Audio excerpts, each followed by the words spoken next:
complaint I've ever seen in a one-star review was that it wasn't a sci-fi book, but it was literally Pokemon Dragons. That's a fantasy book, yes. I'm a romance novelist. I've gotten that before. It's all right there. And it took place on another planet. I'm like, sci-fi book because it took place on another planet.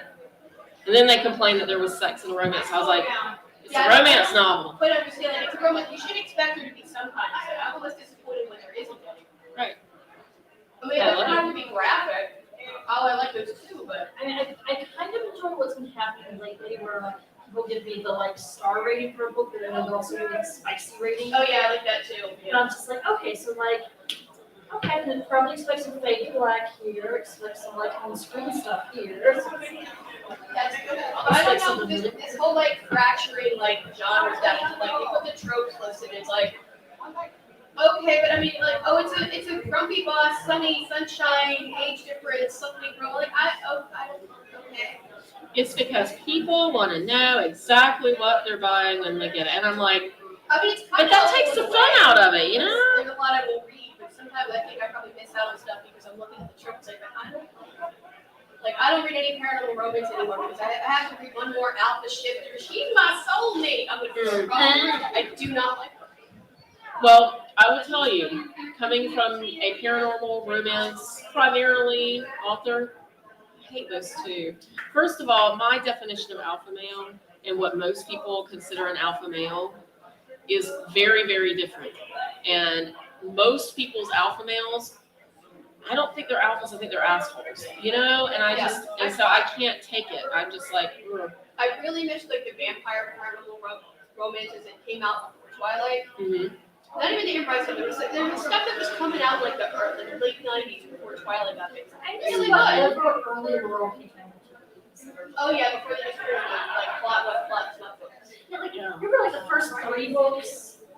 I read a couple of the Vampire Hunters. I liked her Mary Gentry series for about the first 4 or 5 books, and then it really just turned into an orgy for 100 pages. And I'm like, I keep meaning to give the Mary Gentry stuff a try, but then everyone keeps telling me that I'm gonna end up in a George R. R. Martin situation and never see the series completed, and I'm like, well, I mean, she's scary because people like them, and I can't blame people for trying new things. You get bored with characters. I get that. I read the whole Suki Stackhouse books. I can see where she kind of got bored with it, but she kept going. And it was blood, but there is such a thing. Too much sex.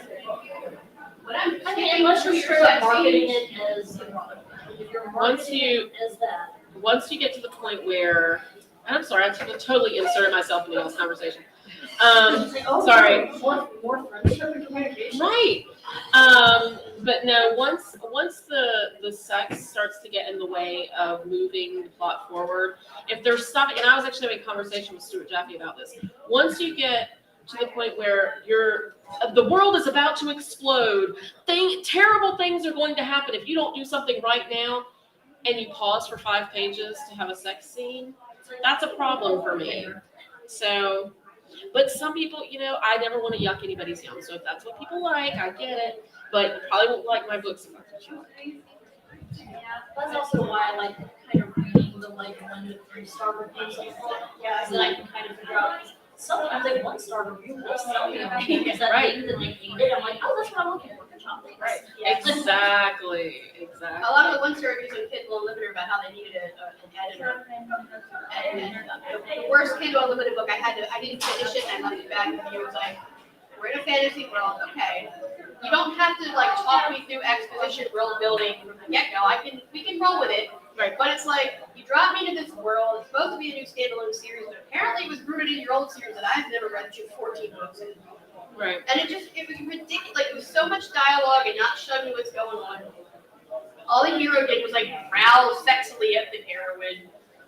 There was some weird fairy thing involved, and apparently the whole first chapter was she works in some coffee shop that sells fairy dust, and all of her coworkers somehow didn't show up on the same day.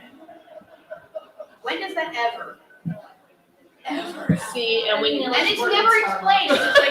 It was never explained. It never came back in the half of the book I read. It got ridiculous, and I'm like, I'm done. There were some seeds of a good story here, but you needed an editor. and you needed someone to beta read for you, like, this is just not hanging well together. I get that these two characters hate each other but have sexual chemistry, but it's just too much banter and not enough, like, showing me what's happening, telling me, describing the scene, what the characters look like. Right. It's bad. Yeah. And they've written so many books. I'm like, how are people reading this stuff? My simple explanation for that, was there a lot of sex in that book? No. Really? They've never had to, I got up to this half of this part where apparently she turned into some kind of fairy horse. And I was kind of done at that point. I'm like, well, if they have sex like this, I don't want to do that. I don't want to do those kind of stories. And no, it never really seemed to go much of anywhere. Oh, because usually books like that, it's like, there's just a lot of sex. And really, the people who are buying those are buying them for the same reason that dudes used to buy Hustler in the 70s. You know what I mean? Well, and I'll read that too, but I'll be right back. Let me go get my touch. Okay. there's another place where Amazon needs to, like, the place that genre needs to go is, like, labeling kinks better. Right. I know what I'm looking for, and what I keep finding are not what I'm looking for. Amazon actually kind of shot themselves in the foot about that. They started throttling back, showing people things that were labeled erotica or erotic romance or whatever. So people stopped using that tag so that their stuff would be more visible. And so now you're still getting the erotica and the erotic romance. You're just not ready for it because, you're getting it as a mainstream romance. And then suddenly people are having sex on page 2, like really aggressive, explicit sex on page 2. So. Wow, am I on the right panel? You are. You are in. We were just And randomly bullshitting about yeah. things. we were just wasting time. I was like, my favorite topic, trigger. I'm like, oh, now I don't even have to let it trigger. I can just listen to it. Right. Yes. Sorry, guys. I was on an 11 o'clock panel over there, and I was like, I gotta go. At first, Oh my gosh.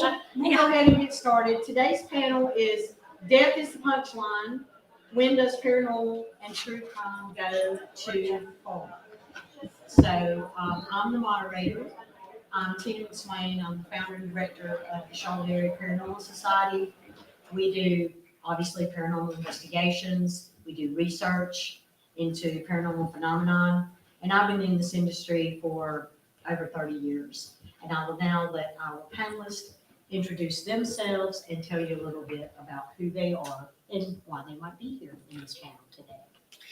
I'm Alexandra Christian. I am primarily a paranormal and contemporary romance writer, but I also have a very, very serious obsession with true crime. Yes, I watch Burnham shows for fun. And I've also really been adopted by the paranormal folks because my husband, Tally Johnson, is a paranormal researcher, storyteller, historian, that kind of thing. So, yeah, I guess that's why I'm here.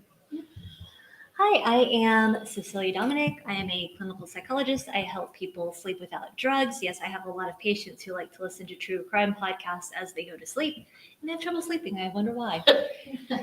And I'm also a USA Today bestselling author of urban fantasy and steampunk. And Nice. yes, so I'm kind of not sure why I'm on this panel, but I'll do my best. Okay, so will I. As moderator, well, the obvious first question is there anything that in your research for a new book, is there anything that you have come up, and let's go with the true crime first. Is there anything that you're researching a true crime story? Is there anything that jumps out at you that you should either not necessarily leave out of your book, but treat with a certain level of what's the word I'm looking for? Reverence. Reverence. Yeah, there you go. Thank you. And why? Anything involving children, I think you definitely have to kind of handle with kid gloves just because, I mean, they're children and you don't want to, I'm on a lot of true crime panels where we're kind of, it's a heavy topic, so we laugh a lot, we make jokes a lot, definitely not about victims or anything, but, we try to have fun with it. Like the Murdaugh panel yesterday was a scream. But anything that involves the death of children or deaths of marginalized folks in communities where it's not being addressed because it's a marginalized community, things like that. You really have to deal with that with a sense of solemn reverence, because you always want to respect people who've been victimized because they've been victimized enough. So, Same question, Cecilia? Yeah, I took a writing seminar when I was in graduate school, kind of like on the sly. And our teacher, Harriet Austin, who's a murder mystery writer, or who was a murder mystery writer in her own right, she had 2 rules. You don't kill children and you don't kill animals. And so anytime, and animals, there's a continuum. Like, people aren't really going to get squishy about people killing like rats and mice and bugs, vermin. But if you come across pet killing, I have to admit that disturbs me a lot. Like, I will not read a book in which a cat is killed because I have a beloved kitty. And then also, I would say, unfortunately, it has gotten to be so I guess accepted or not considered shocking. But if somebody is sexually assaulted and murdered, I also feel like that needs to be treated with more respect and reverence, especially since there are so many negative assumptions people will make about sexual assault victims. Absolutely. And from a horror movie standpoint, when I see it bothers me less to see a human lose their lives than an animal lose their life. Well, Stephen King's been writing horror novels for, God, 50-something years now? About that. And he says the only time he's ever gotten hate mail over a person in the story dying has been over the death of an animal. And he's only used that a couple of times. But usually if somebody, and I think the book was actually The Dead Zone, at the very beginning, if you've never read the book, I'm kind of a Stephen King nerd. If you've read that book, at the very beginning, the villain who you are first meeting, he is on the campaign trail because he's going to be running for like a local office or whatever. And the way that he tells you that this person is a bad person is he walks up to this house, and the person has a dog, and the dog is like barking, barking, barking, barking, barking, and he kicks the dog to death in the first 5 pages of the book. And I think he got like huge flack for that, but it did serve its purpose because you knew that this guy was bad, bad, bad, bad. And over the course of the book, you find out how bad he is, and you definitely, he needs to be that bad for the hero to justify his actions. So it was a good device, but it was if I read that book again, I skip over that part because I know what happens. Yeah. Okay. How about, has one of your editors ever, approached you about they don't think this should be in your book? What was that, if you've had that happen, and why? I had a bad guy use the C word for a woman. And if you don't know what the C word is, I'm not going to say it because I'm very uncomfortable saying it out loud. But the character in the book he was a bad guy, And again, it was that I wanted to make sure that we knew that this person was bad. And so he referred to a woman by the C word. And my editor was like, that's too far. That's too far. So that's the only time I've ever been like told to tone something down. Did you agree? Yes, I did.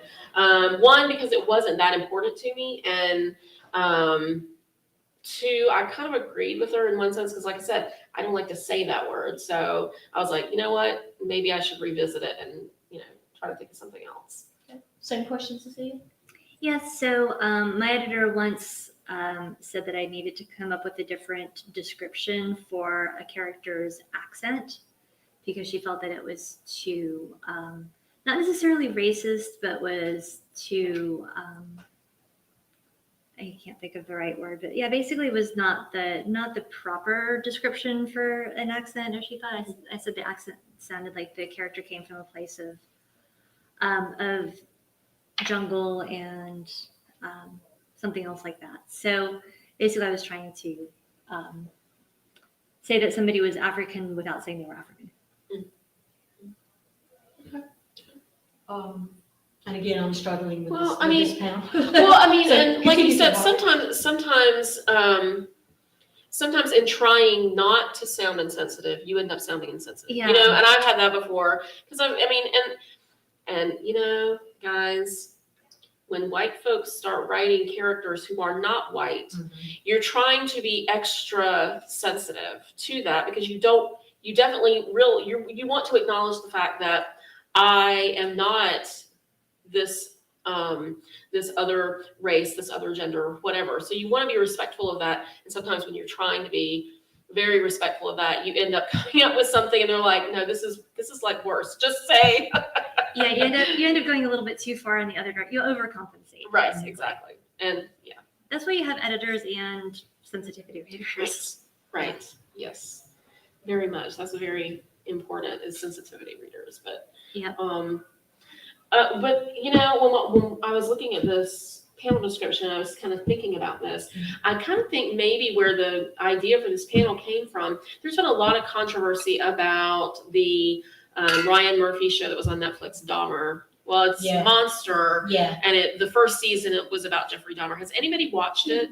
no. I watched the first episode. I watched it. I haven't watched the last 2 episodes because it is a difficult slog. It was hard. to Yeah. watch the whole thing. Yeah. Now they did say when it came out that it was a fictionalized telling of his story. So there are things that happen in the movie that did not really happen.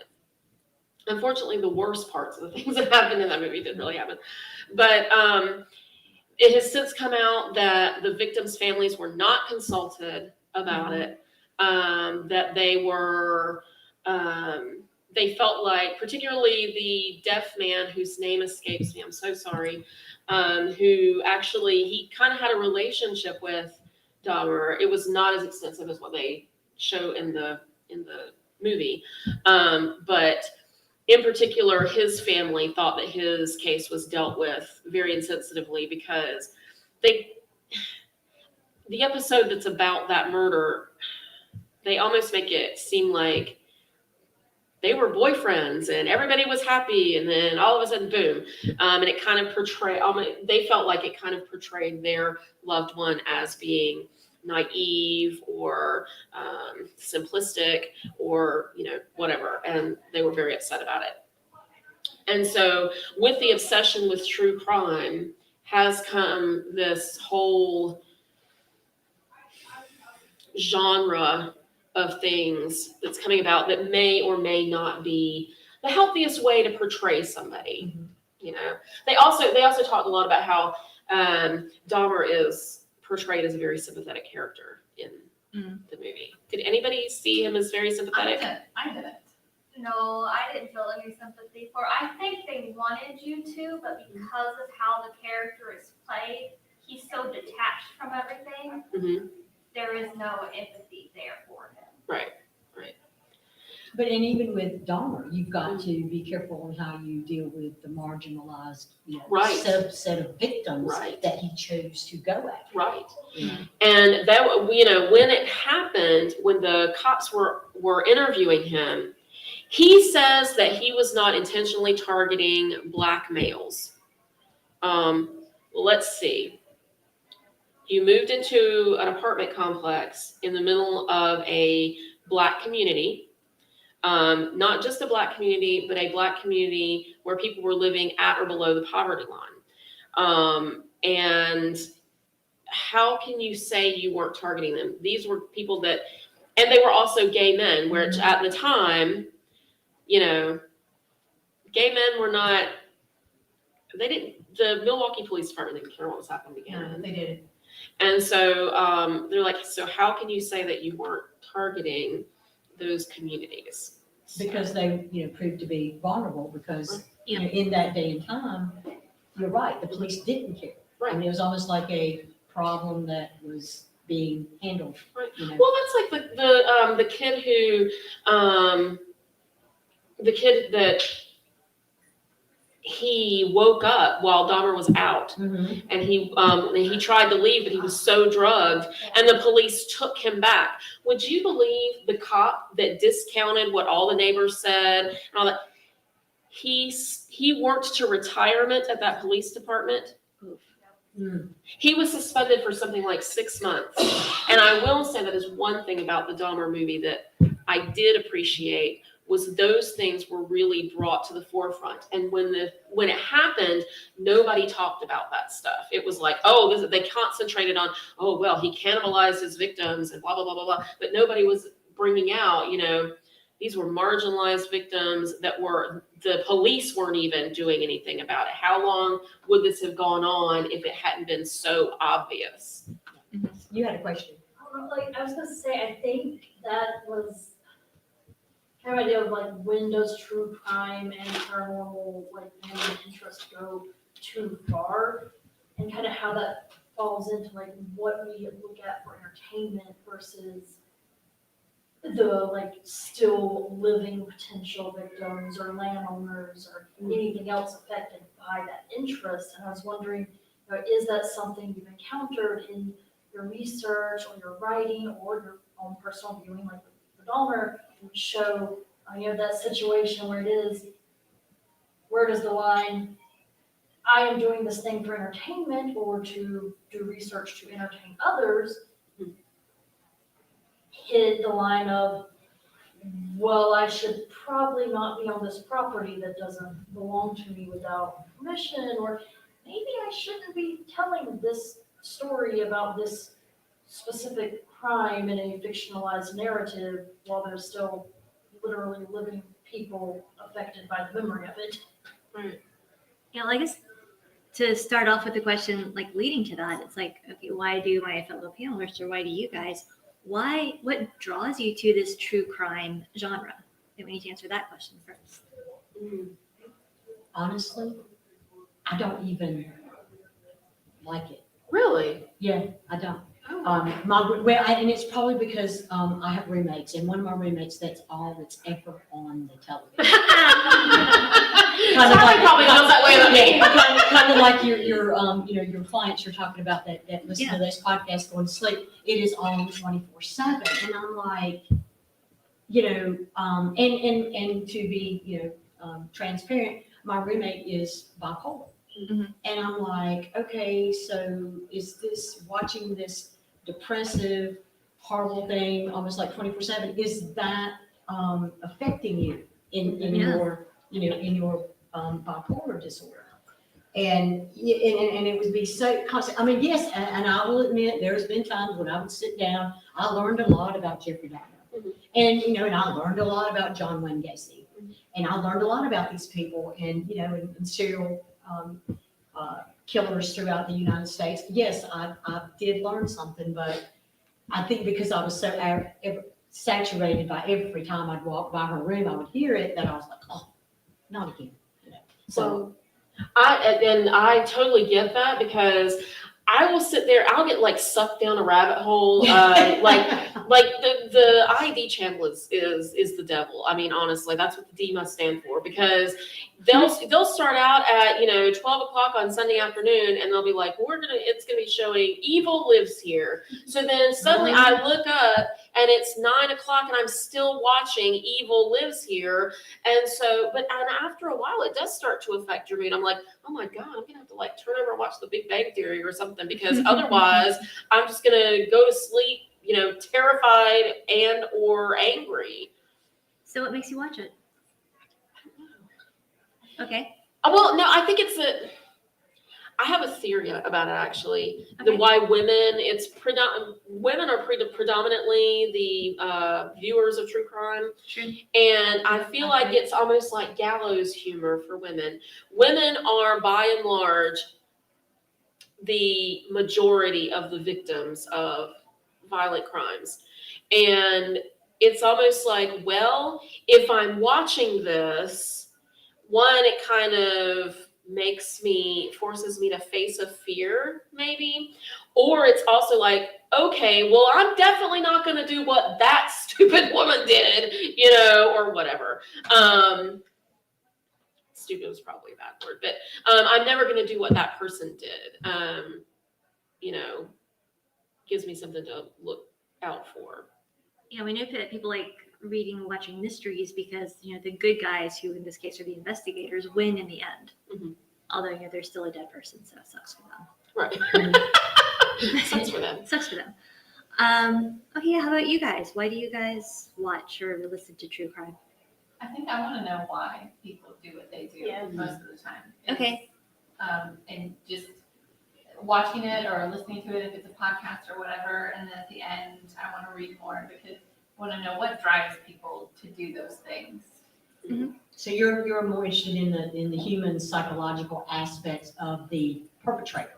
Right, and not Okay. so much all the like nitty gritty graphic details of the act, but like what led up to it, and is there something that we can see, something we can prevent, something we can know about why people do the things that they do. Yeah, it is always fascinating to learn not just about the person who has murdered another person, but the victims as well. Because in a lot of the podcasts we listen to, they talk a lot about the victims. It's not just focused on this is the murderer, these are all the things, feel bad for him, whatever. They're like, no, we want you to realize this person's a monster. Could it have been prevented? Maybe. And these are the victims, and these are their lives. And I like watching that more or listening to that more because I like learning about the victims. They're not just forgotten a lot of times. Mm-hmm. Yeah. I was reading a book about Jack the Ripper. I was totally obsessed with Jack the Ripper when I was in high school, and my mother was probably convinced that I was going to be like some sort of psychopath or something like that. I remember I did we had to do a term paper when I was a senior. My term paper was on who Jack the Ripper was. But anyhow, I read this one of the books that I have read about Jack the Ripper. It goes into great detail about the women that he killed, and I thought that was so interesting because nobody ever talks about it. They're always just, well, they were drunken whores, and he took advantage of them because they were drunk on the street. But they were so much more than that, and that's like, and like I said, stupid was a bad word to use because nobody knows. You never know when you're going to make a decision that somebody else could look back on it and go, well, they were really dumb for doing that. They should never have gone in that parking garage. But you never know what somebody's motivation is. And all of those victims had motivations for doing what they did. Nobody wakes up choosing to, well, and maybe they did, but at that time in London, nobody was waking up saying, oh yes, let me go and be an unfortunate. It was not like a career aspiration. So there was a lot of things that led up in those women's lives that led up to what happened to them. And I just thought that was so interesting. It was a much better, and I wish I could remember the name of the book to tell you, but it was so different than the other books that I had read about Jack the Ripper. But even he took advantage because he knew, as a predator, he took advantage of a situation, knowing that these women, what they did, where they were, what their lot in life was. Mhm. So he had a hunting ground, if you will, Mm-hmm. Yeah. and took full advantage of that. Mm-hmm. Yeah, because when people are hungry, they get desperate. That's right. Yeah. That's right. So thinking about that, then, when I draw the line at my research and whatnot of horrible people, it's, for me, I do differentiate between that. Okay, it is one thing if they are, killing to fulfill some sort of inner need or some sort of, basically they're acting out their own trauma, trying to fix it, which of course does not justify anything, but that makes it a little tiny bit more understandable than the people who are just plain, like if I come across any hint of like devil worship or anything like that, I'm like, nope, we are stopping right there. Because if somebody is like actually aspiring to be evil, I'm like, nope, I'm not going to touch that one at all. Yeah. Yeah. Well, and thinking about, it's a weird line because when you're thinking, again, just like we were saying about victims, everybody as a person is a whole person, right? Even Jeffrey Dahmer was a whole person who had a family and a life before that, and things that happened to him, and there are people for whom things just like that happened to them, and they didn't become serial killers. So there was obviously something going on in there. He's the only one that I've ever heard say something like, I knew that I had these fantasies, and I knew that it was wrong, that I didn't want to do this, and tried other things to avoid it. He, that was he was an alcoholic, and that was part of his alcohol use, was he was trying not to be a killer. So he would get so drunk that he was drowning out voices. Or the thing where he like stole the mannequin, which is something that did happen.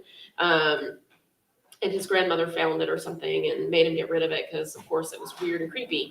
But he was trying to use the mannequin as a substitute for being with a person who could not leave him, or whatever his psychological profile said. But he's the only one in interviews that I've heard say that they actually tried other things and nothing was doing it for them. I think that's a very logical way to go about it. And that's also another like caution that I wish more people would put into place is let's not equate mental illness with serial killers and horrible behavior. Right. Exactly. Another thing that I was thinking about when I saw this panel was, did anybody else follow the Gabby Petito thing? Yes. Yeah. And of course there are a lot of issues with that because, there's all kinds of people that are missing that are not white, blonde, middle-class people. But one of the other things that I noticed about that was there was because I'm on TikTok, I post on TikTok, but I lurk a lot on TikTok. And I noticed that there was like this huge influx of people who are paranormal, I don't know exactly what psychics or into mediums and stuff like that. From him, he's buried over here. Yes, there was this huge influx of people on TikTok who claimed to be contacting Gabby from the grave, or, and I don't know, I kind of thought that was a little tacky, particularly because when it started, we didn't even know she was dead yet. They hadn't even found her body. Right. You kind of had an inkling that's probably what had happened, but you didn't know. Right. And to that same point that you're making, they just recently, I think last week, Lifetime came out with a movie, the Gabby Petito story. Right. I think it's too soon. Right. Yeah. I think it's too soon. Yes. They didn't do That is that. an exploitation of what has occurred. Right. No regard for her living relatives and Yeah. even his relatives that, are still, living in Florida and having to deal with the fact that he is now gone. But yes, just last week I saw it on Lifetime, the Gabby Petito story, and I'm like, really? You guys are coming out with that now? That's a good segue to the question I wanted to ask. Because when I first saw the description for this, the first thing I thought of was the Eliza Lamb case and the Cecil Hotel and all of the paranormal reality nonsense that's been going on with that. And I read a really interesting book about it where the author was kind of talking about his own mental illness and looking at her struggles. It was really a different take on it. But I don't watch these shows, but you can't help but see the descriptions of them. Like, how do you reconcile some of these shows that just sort of take this out of context? And they're like the people that come up and like, oh, the Queen died, and I have conversations with the Queen. Like, how do you deal with it? It's very disrespectful to me. I don't know what anybody else thinks about it, but I think it's disgusting. I was going to say, as a paranormal researcher, I totally agree with you. Like, back in Charlotte, I'm a native, so you're close enough. But back when Princess Diana died, there was a radio show here in Charlotte. And it was like the next day, or, they're ahead of us. So, 5 hours ahead of us. The next day, they had a psychic medium on their radio show trying to contact Princess Diana. And I was like, really? Wow. Even if you're like me and believe in that sort of thing, it seems rude to, I know you just died this horrific death, but I got questions. But can we talk to you? Right.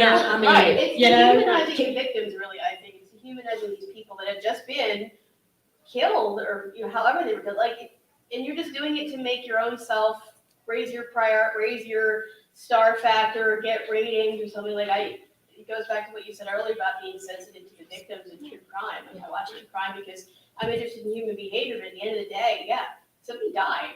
Maybe more than one person. Maybe they were assaulted. Maybe it was children. Like, I think you can't forget that these really were people and a story. And Eliza Lamb, we'll probably never know exactly why she ended up there, but she, at the end of the day, she was still a person with a life. She was a daughter. She was a fiance. She had a life. She's not just a punchline for Zach Bagans to go to the Cecil Hotel and fart around. Yes, Right. exactly. Right. Agreed. Right, Yeah. right. Well, and I mean, anybody who's lost someone who's very close to them, you would give anything to have 5 more minutes to talk to that person. Sure. And when you have somebody so soon coming out and saying, well, I'm a psychic medium and I'm going to contact this person, blah, blah, blah. I mean, even if they're a celebrity, even if they're like a famous person like Princess Di, do you not think that her sons, how would her sons have felt about that? Knowing that somebody was over here saying that they were talking, why would they talk to you and not talk to talk to her sons? Right. Yeah. And and you think all kinds of crazy things when you're in, right there in grief. I mean, that would have made me angry if somebody was making money off talking to my dad, the day after he died. Right. I never wanted to kill a friend more than a friend of mine who professes she has psychic talents. I'm on the fence, but one of our other friends had recently lost her husband. This was several years ago, but he had recently, like within a month, he had passed. And we were at a convention, we have a memorial for him, and she actually comes to her and says, oh, I talked to your husband last night. I crossed him over. It's okay. Ooh, So now we're having breakfast on Sunday morning with her because we're also friends, our friend with the widow, and she's asking us these questions like, well, did she really do that? Is that okay? I'm like, no, I don't, like, oh my God, the last thing you tell somebody who's grieving, unless they ask you if, you let them lead the conversation. You do not do shit like don't that. Like, we offer. were friends, we've been friends for 20 years, like, why would you do this to this woman? Right. She was devastated, and we got her to a much better place with that. We had to do a little, like, pagan counseling. No, he's still with you if you want him to be, and he can come back and visit you whenever you want. Oh my God. yeah, I mean, because that was definitely crossing the line of consent too, because it's like, well, Right, like, I don't even know if she actually contacted his spirit. I don't think he would have consented to be away from his wife yet. Yeah. It's been less than a month. yeah, I don't know, but yeah, oh my Lord. Yeah. That's a horrible thing to do to anybody. Well, go ahead. And from a paranormal perspective, I'll tell you another one. I have been contacted and continue to be contacted by certain national TV networks. I'll leave it at that. And what they want though is they want my demonic cases. Bring me your worst ever demonic cases. Let's tell the story of these people and let's put you on television. You'll get the fame and all this, as Tina McSwain caps, you'll get the fame for bringing these demonic cases to, the country. And I'm like, no, not only no, but hell no. Because you guys don't understand what this family went through. Now, this is true, absolute 100% demonic possession, in the religious context of that. I am not about to drag those people in front of cameras for the United States' entertainment value. Because what we want to do is once we, get that demon out of that household, out of that person, because there was a possession involved, we don't want to ever talk about that again. We want to put that behind us and move forward. And we damn sure don't want to drag all that pain and suffering out there for the world to see. So I have turned down, 1 or 2 different television networks that want me to do that. And yes, I have the cases, but no, they're not going on TV.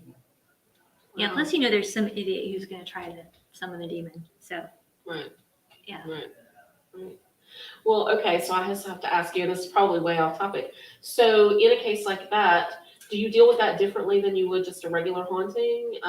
Do you have to bring other people in to help you deal with that? Or, I mean, you don't have to give any specifics or anything. When I know that it is that kind of case, then I kind of back off a little bit, and I actually go through a very strenuous ritual to prepare myself to go deal with that. Right. because I know what I'm dealing with. And I actually work with the Episcopal Church here in Charlotte as an exorcist for them. Wow. I And didn't know that about you too. so, but it is something that I have to prepare for. I have to be 100% totally in control of myself, and that's why I have like a 2 to 3 week ritual, that I go through to go into that home and deal with that. Mhm. And yes, I have someone that comes to help me, and because I am Christian, I also pull in archangels and help from that nature. So. Nice. Yeah. That's interesting. Very interesting. Demonology interests me a whole lot, and I think because like you say, it's a popular genre in paranormal right now, and I think some of those people are being very reckless about it. I'm like, you obviously don't really believe in stuff like that if you're being this reckless about it. Right. Yeah. And two, I mean, and I'm not trying to, affront the demonologist, but, demonology by its definition is the study of demons. Okay, well, you study them, where they came from, you might even know their names or whatever. Well, if you meet it, what you gonna do about it? Yeah, exactly. Right. Right. Right. Yeah, that's why I don't cross that line in my research because I don't want to know. Yeah. Yeah. Are there characteristics that kind of make you think, oh my gosh, this is a worse situation than what I thought it was? There are like markers that you kind of look for. I mean, it's like, discord in the family, just, a happy-go-lucky family that all of a sudden, it's like, it's almost somebody just flipped a switch or something, and, this one person is not themselves. It can go into, lost time is a good one to look for. Yes, that can be in alien abductions, but you can also lose time when you are, trying to be taken over by an entity. You sit down 2:00 on a Sunday, and then all of a sudden it's 6:00, and you don't know what happened to those 4 hours. So that is one thing. There are certain smells that you can associate to a demonic haunting. Demons also like to mock the Holy Trinity. So, you may get raps in threes. Your Holy Trinity is your Father, Son, and Holy Ghost. Well, the demonic side of that, they try to, 3 raps or 3 scratches, or something in 3. So there are different signs that you can look at. That's beyond, just a normal haunting. And when somebody does tell me that they think a certain family member is possessed, well, one of the first things that I'm going to do is make them go to a medical doctor and a clinical psychologist so that we can rule out any medical reasons. Did they take the wrong drug? Are they on a new drug? Did they take 2 drugs that they shouldn't have taken together? Is there a mental health issue? Is it schizophrenia and not necessarily a demonic haunting? All of that has to be, gone through. That's why I can do my 3-week ritual, because in those 3 weeks, I have instructed the family to go to these 2 other routes before I come in and be like, okay, well, we've ruled out medical, we've ruled out psychological, this is still going on, it's still very strong. All right, let's bring in, someone that can deal with it from a spiritual side. I was really interested in what you were saying about making sure not to fall into the trap of attributing all people that have mental health issues into the serial killer category. So just across media, have you seen any? And I'm sorry, I didn't mean to like. No, I just popped in my head. Go for it. So across media, television, movies, books, whatever, have you seen any instances that particularly stood out to you as going too far, as being like somebody is equating mental illness with psychotic, behavior? There was one example at a convention several years ago in Atlanta when an author was talking about a traumatic experience that one of her characters went through. And he came out of it, and she finished out, it's like, and that's why he's the villain. And I went, ooh, full body cringe. Oh. Yeah, so I would say that maybe that route comes out more often than not. Is like just because somebody had some sort of trauma either in childhood or currently or in combat, then that flips some sort of switch and they are suddenly the villain. And it does not help that every time we have a mass shooting, the first question people ask is like, well, what mental illness did they have? Right. What was wrong with them? Right. And it's less than, it's like some small number, like less than like 1 to 5% of people who have a diagnosis of some sort of psychosis, schizophrenia or something related is going to be dangerous. Right. And they're such Usually a they're a rare danger to themselves before Yeah. they're a danger to others. Yeah. Exactly, and there's such a small proportion of people who have it. It's like it's a teeny tiny. But it's really frustrating how people automatically go there. So actually, the young lady had a question. Speaking on the paranormal part, I like a lot of the movies like The Conjuring and the Annabelle and stuff like that. What do you think of those? Because I've watched them and I've looked up the Warren's cases and things like that just to get a better understanding, not just from the movies because they're very loosely based sometimes. So what do you think about those and how they're portrayed? Well, it's kind of like what she was saying about Dahmer. I mean, some of it is sensationalized, for television and viewing purposes. I mean, The Conjuring, the movie, is a movie that is made to make money. So therefore, it's going to have the shock and wow factor. Yes, there is a true story. Yes, Andrea Perron, her family lived through the traumas at that home. But even she, as a consultant for the movie, even she, at the finished product, was somewhat appalled at some of the things that they did and said. So yes, it's based in a true situation. But if you want to know the really true story of it, then Andrea Perron herself, one of the family members, has written a book about it. Actually, it's a series, yeah. And I would read. I would suggest looking her up, Andrea Perron, Perron, and purchase her books. And I mean, she was living it. She lived through it and wrote about it. So that would be where my source would come from. But don't read them before bed. Right. Have you seen the new movie with Russell Crowe, The Pope's Exorcist? I have not. Okay, I was surprisingly, I thought it was surprisingly good. Now, and Russell Crowe plays a very kick-ass exorcist that's literally the Pope's exorcist, and it's based on a true story. But I'm sure that they fictionalized a lot of stuff. But it's a very cool story. But it made me want to go back because that priest has written many books about his, I guess, adventures doing exorcism cases across the world. So it's made me kind of want to go and actually read the true stories about what happened.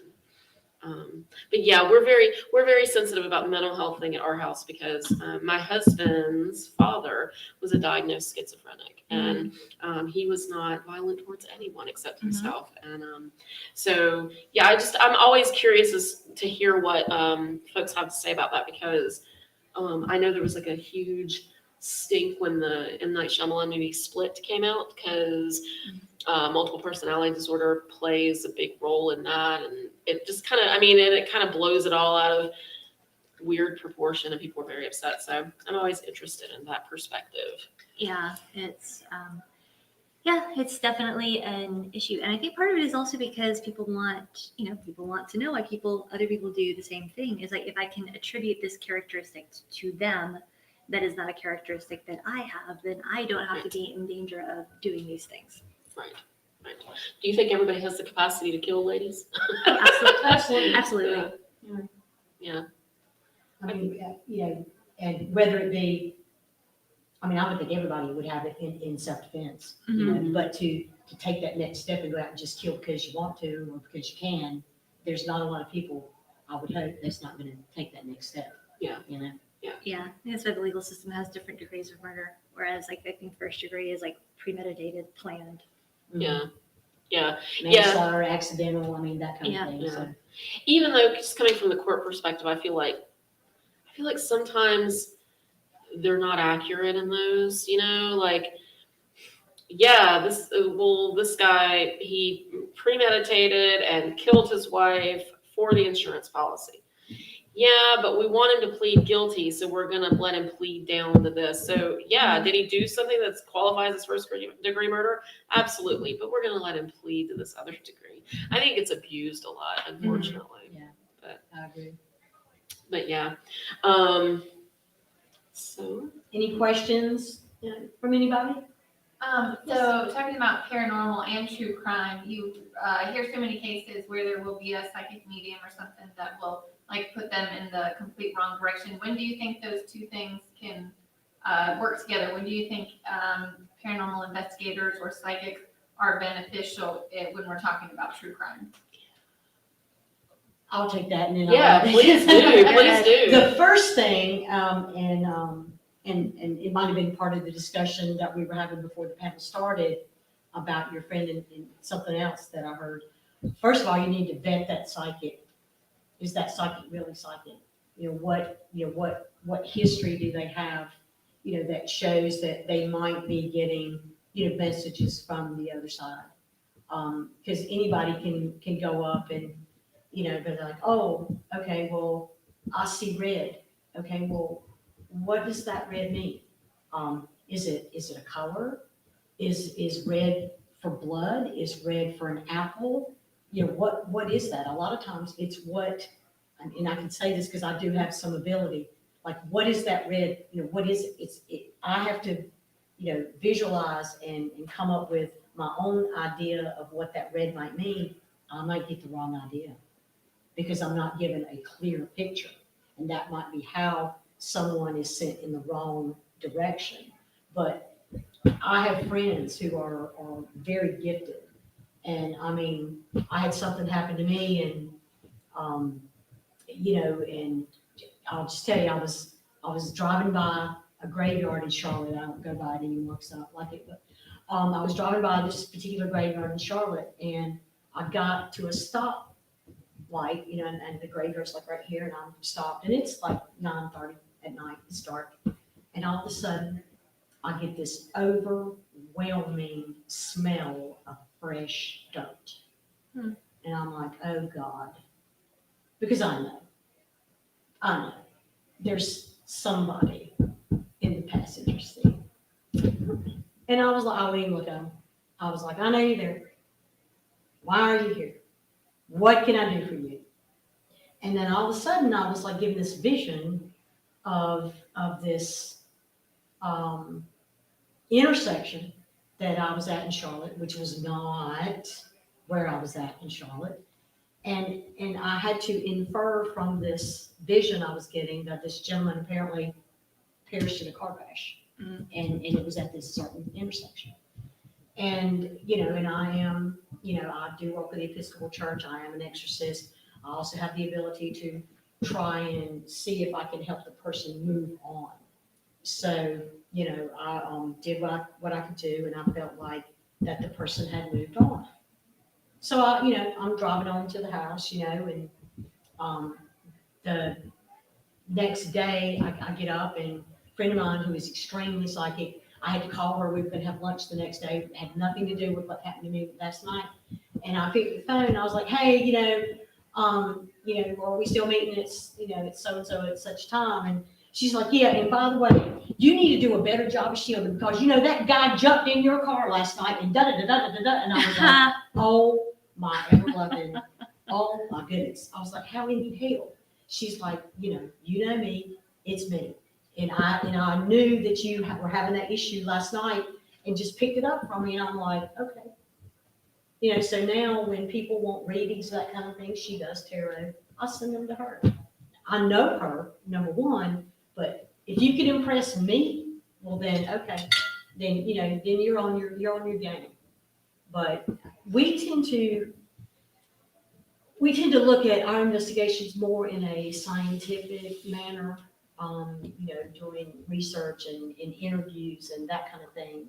When we do a case, we may bring in the psychic because we have her on our team, but we don't tell her anything, and she doesn't go at the same time that the rest of us go. So it's a totally separate, almost like a double blind type investigation, if you will. But yeah, I would say that, and a lot of the ones that are, they're doing it out there for profit probably aren't true 100%, gifted in that Right. regard. Because you can, especially the charlatans of the day back out of the spiritualist movement, I mean, they would look for signs. I mean, they might know that you're a widow. And so they would automatically start down that line. And the minute you said the first thing, like, well, and let's say you did a little bit of research before and knew that the husband died in his 60s. Well, I'm getting an older man, wasn't too old, maybe 60, and then all of a sudden that makes your face do something like, yes, that might be my husband. Well, these people have learned to read that. They're almost like con artists, the worst side of that. You've got the worst side, and then you've got the good side, the people that are gifted, the people that can use those gifts to help others. There's always, the pendulum swings all the way to both ends. My good friend, Crimson Heart, she's normally at this convention, but she didn't come this year. She has wonderful psychic ability. And I remember I had told her, I was like, you've got to come to the building where I work because you would just, and once she was like, oh God, please don't make me, because she actually doesn't like the way it makes her feel. But we were in the car together, and the day before, and I did not tell her this at all, the day before, I had been in the bathroom at work, and while I was in the stall, I could hear something moving against, and I thought it's an old building. I thought the window panes were just moving with the wind, so I didn't think anything about it. But when I came out of the bathroom, all of the faucets in the bathroom were on. And there's a stall right in the middle. There's 3 stalls in the bathroom, and nobody ever goes in the second one. We don't know why. Nobody just ever does. Nobody does, unless you just really have to. So I hadn't told her anything about my experience that day. In fact, I had called Tally, but I didn't tell Crimson about it. And the next day we're in the car together, and she says, something happened to you at work. And I was like, did it? She said, you're in the bathroom. She said, and I know it's a bathroom because I can see the tile. Now, she lives in Charlotte. She's never been to Chester in her life except to my house to pick me up. She says, there's hexagons on the floor. They're black and white, but there's not a regular pattern. And one of the tiles is missing. In that middle stall, one of the tiles in that middle stall is missing. And she said, don't worry about it. They're not going to bother you. I was like, who? And she says, there's a little girl. Before, when it was a courthouse, there was a little girl. And she says, I don't know if it was there was like an old warden's apartment or something there. She said, but there's a little girl. She hangs out in that bathroom, and she was just telling you that she was there.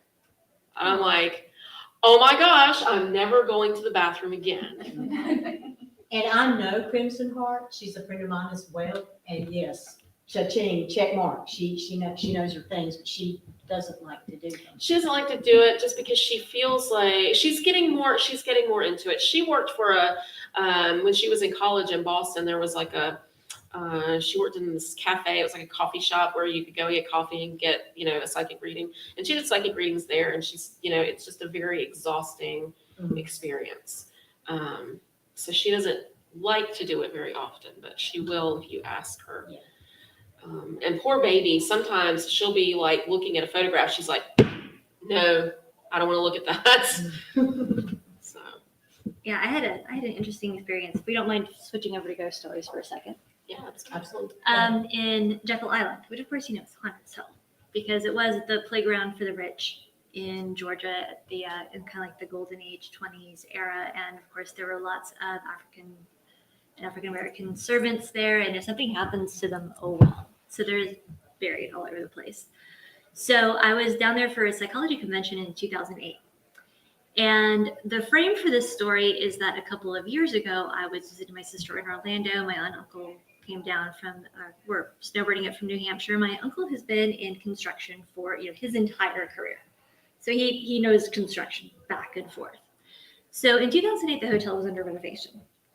So I'm checking in and I hear somebody else requesting to change a room. There's no other rooms. The room you get is the room you get. So I drove by myself from Atlanta to Jekyll. It was about 5 hours without stops. I was exhausted. So 3 o'clock in the morning, I wake up and the faucet in the bathtub is running. And I'm like, crap. So I walk in, I turn the handle, the water keeps running, and I'm like, okay, there's no more rooms. What if this is a ghost? And so I say out loud, I'm like, I don't care who you are. I don't care what you want. I drove from Atlanta by myself today. I'm tired. I need to go. Just let me go the fuck to sleep. And the water turned off. And I went to bed. Wow. So, yeah. So this story comes up when I'm in Orlando a couple of years ago because, typically people who weren't interested in the paranormal are like, oh, I don't know what I would do if I were to encounter a ghost. I said, I know exactly what I would do. I'd cuss them out. Right. And then I turned to my Uncle Frank because, I had noticed that plumbing was part of the hotel renovation, so I just dismissed it. I was like, it's a weird plumbing thing. I'm like, but this could have been the plumbing, right? The renovations? He was like, no, there is no way that a bathtub would just randomly turn on and then randomly turn off in the middle of the night. And I'm like, oh, I cussed out a ghost. And it worked. And It worked. It worked. Yeah.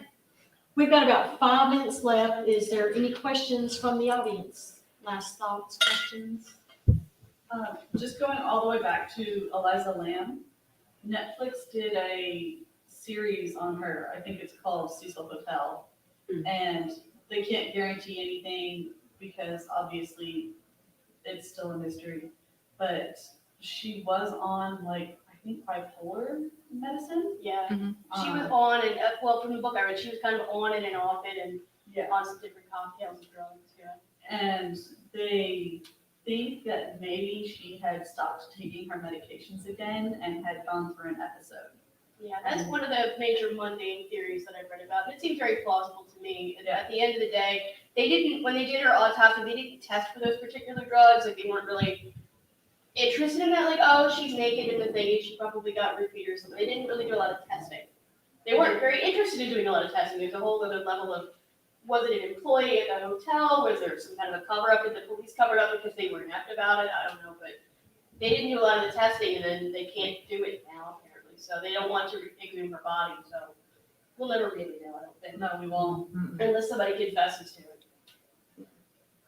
And last minute thoughts from our panelists. Can you tell, where you can be found, what's going on in your world today? You got any more panels, that kind of thing? Well, I'm actually done for the weekend with panels. I think I'm going to go and get something to eat with Callie and some friends, and we'll probably be heading out. But I would love to see all of you. I'm on Facebook. I'm on Instagram, but I'm terrible at posting on Instagram. And I'm also on TikTok at Lexi C. Writes. So I mostly do a lot of videos of my dog, but I swear to God, I'm trying to get better about actually being on TikTok and being interesting. And how about you, Susan? So you can find me, actually I have the table in Author Alley right out there. I'll be here for about another hour. And you can find me online at CeciliaDominic.com. You can find me on Instagram and Facebook at Cecilia Dominic Author. And my books are available pretty much everywhere books are sold, but I really like to sell them in person. And if you're interested in the paranormal, Caps has a table further down the aisle. We'll be here till probably closing ceremonies around 3 o'clock. And if you're local to Charlotte and you want to try your hand at an actual paranormal investigation, we partner with Historic Rosedale, which is a home built in 1815 here in Charlotte.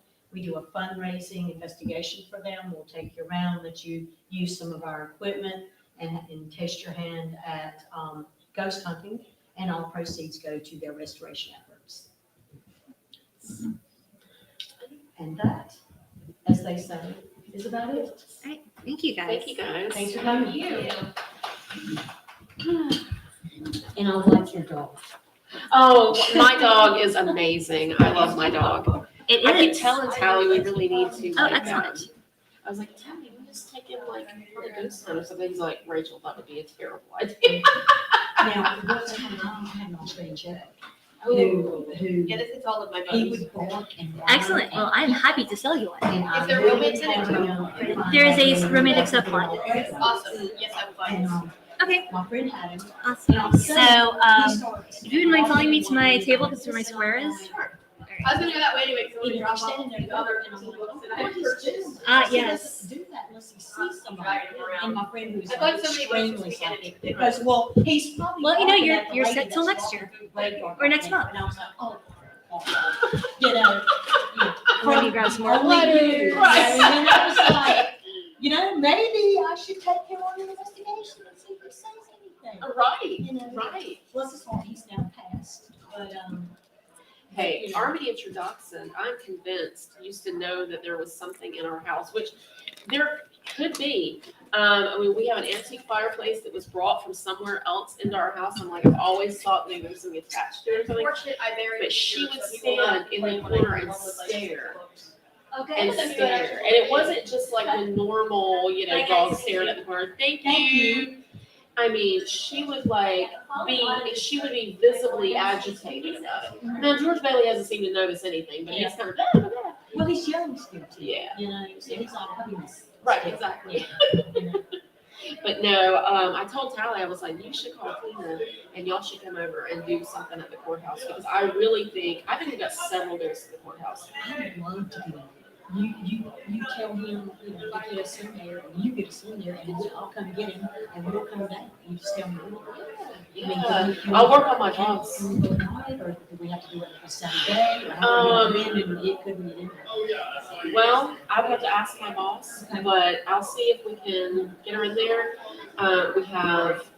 I'm convinced that the old lady that used to be, she was the clerk of court for like 1,000 years, I mean, literally.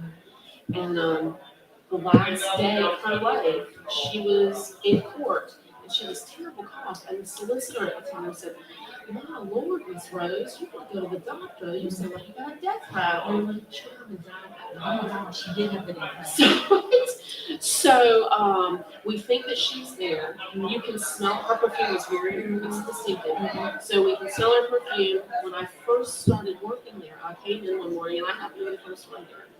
And I'm walking down the hall and I'm using my key to get in the side door. And out of the corner of my eye, I saw a lady walk across the rotunda. Okay. And I'm like, is that Miss Rose? And so I just yelled out, I was like, I'm just coming to work, Miss Rose. Because when I was a child, my mother used to work for her. Oh, wow. And so I was like, maybe she, maybe that's her. And I didn't see her again. The bailiffs used to have, there was a gate on the steps, the inside steps go to the courtroom. And the bailiffs used to put a little sign on there that says quiet, court is in session. When they left there all the time, when court wasn't in session, they just turned it over. They would come in every morning and it would be turned to quiet, court is in session. Every morning without fail. So finally they took it down because they were like, we're tired of us. Wow. Yeah. And then plus Crimson has said there's something there. Yeah. And I want to know who she is. Because I'm like, to my knowledge, I don't know what was here before the courthouse, and I don't think the jail was here when they first built it, so I'm not. The jail was, the first jail, we got about Chester. Yeah, The first jail was down the street from the 1915 jail. yes. That Where was, there's, my sister works in that. yeah, we're, that's the waters, Yes. yes. My sister is a paralegal on that building. She says that place is haunted. That's what I heard too. She said, I will not go up on the third floor of the set. Yeah. She's like, you can hear people walk around up there. She says, I've heard people talking up there. It's ridiculous. But yeah, that was the original jail. And it was an apartment complex for the ones that like 4 apartments in it. It was weird. And then they moved, hey, we're getting, and get some of the snacks. oh, I was about to say, we're getting the hell out of here.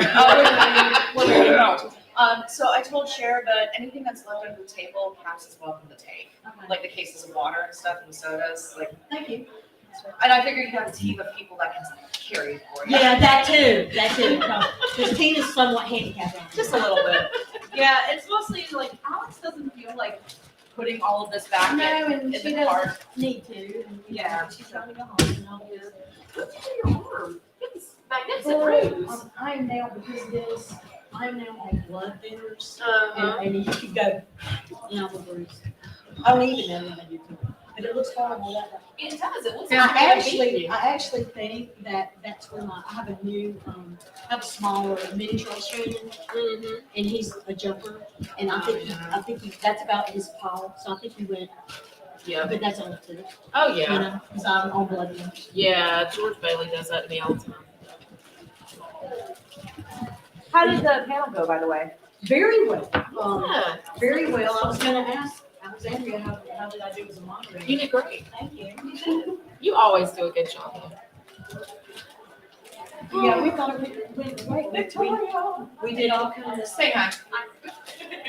we did true crime, paranormal, Yeah. across the two, so I think it's well. It's like they're like weird Yeah. distant cousins. Something, They yeah.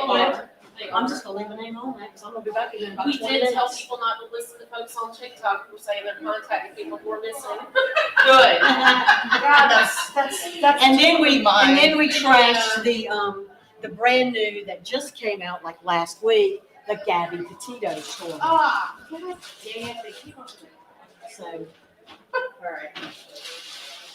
So yeah, there's a piece of water left over there, y'all. there is it, okay. Yeah. Just take a little peek under there and We'll, go. we'll get it at the end, because we'll be here until. Can I ask you a question about that theory I had? Can you tell me if it's a ghost? I went on a deck walking tour in London when I went back in, I think it was probably 15 years ago. And apparently at the place where the first building was found, people started feeling ill and passed out. And that's what happened to me. And like I crouched down before me to retie my shoe and until the feeling passed. And then the rest of the floor was fine. And then later that night I was taking a shower and had one of the detachable shower heads and it just fell on me all of a sudden for no reason. I'm sorry about what happened to you, but please go away. And nothing else happened. And I think I mean, they're just because the energy is so over in that area, you can be resistant to the energy. Yeah, Could have been a coincidence about the shower head. yeah. But almost making me really frankly. That, It had a bad vibe in that area. The rest of the floor I was fine. I chose not to look at pictures, you know. Like I've seen crimes in food and I've seen stuff. and it could be, maybe that's the day to energy that's still in print. It could be, more so the energy itself versus a natural ghost. Yeah. I think that could be. And it's absolutely possible, absolutely. Yeah. But that's what kind of turned me from a full skeptic to somebody who is cautiously believing. But it was interesting. That is absolutely interesting. Yeah. To have Why that. me out of all the people in the whole person?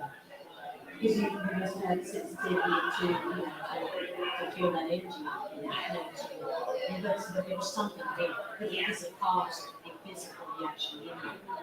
There's definitely something in the area, like I wouldn't go back to that spot. It was an interesting tour, but at the same time, I'm like, that was really creepy. And you wouldn't go back to sure. You would miss what you had the experience getting. Yeah. I just don't mess around with things like that.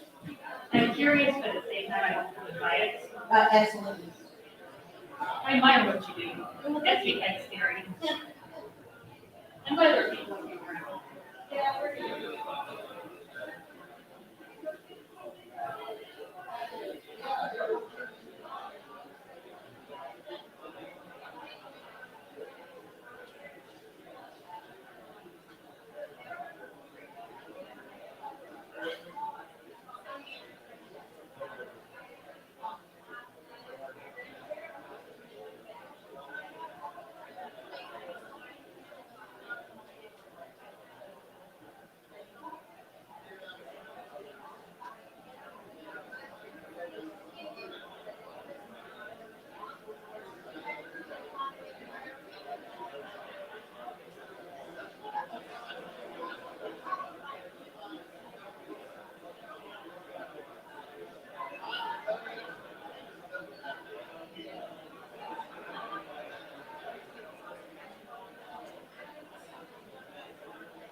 Ice cooler.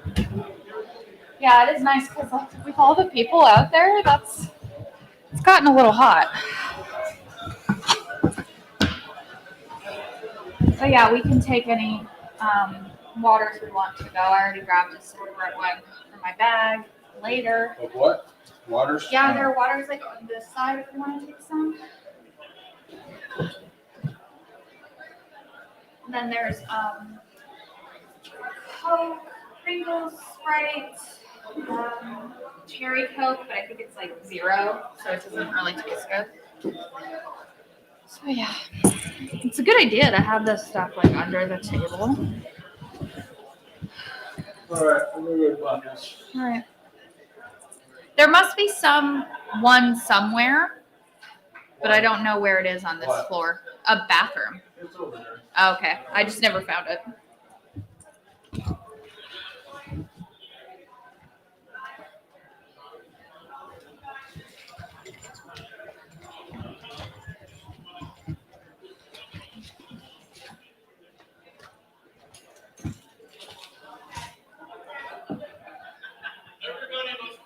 Everybody must see it.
Hello.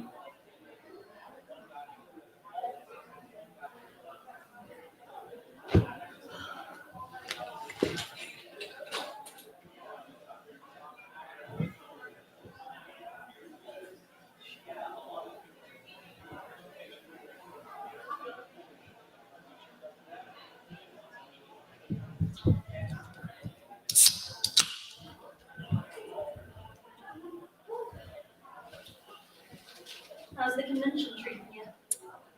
Pretty good. This is my 4th panel, my last one, so I'm just tired. I've been working over at the Tall Stories book table. Mm-hmm. I've been on weekend. No, that's fair. I think past a certain point, we're just all like, can I like just go home? Do you live locally? Okay. It's our, the bookstore's down in Rock Hill, Oh, okay. so we do a lot of the Charlotte cons. Mm-hmm. We're actually gonna be at Hero Con like about a week and a half. So, like, is it a press that you work for, We're, or just booksellers? there were some booksellers. It's really odd because I'd say that we're mostly used in vintage books. Mm-hmm. I've been slowly getting the boss comfortable with pulling in more new books recently, Mm-hmm. mostly by making her walk through Walker Alley at events like this and working look at this stuff. Isn't it? Yeah. So, what kind of bookstore is it? Sci-fi and fantasy, primarily. We do have other genres, but that is by far what we have. Fair. Gustavo specializes in signed and first edition books or collectible editions. Mm-hmm. So she'll have stuff like some of the first remote press editions that came out, or some of the really early Sanderson stuff. Mm-hmm. Super cool. And I love it. I love working there. I am really young to the book collecting film on the regular. Someone like asked me like a conditioning question or something. I'm like, that's a question for the boss. No, that's real. Cause like, I know about the book plot, I can tell you all day on the plot. Mm-hmm. Condition. Some of the words you just use throughout the binding. Right. That's funny.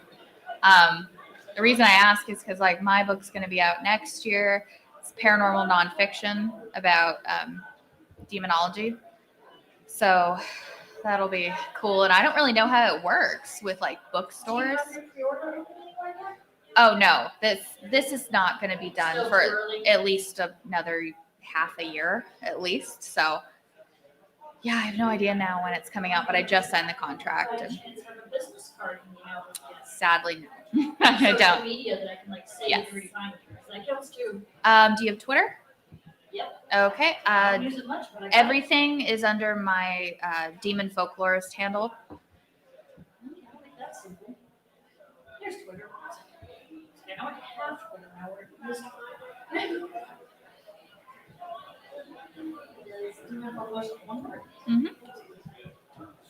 That's what my website is. Like, I just figure I should just streamline everything and it all be under the one moniker because I'm the only demon folklorist that exists right now.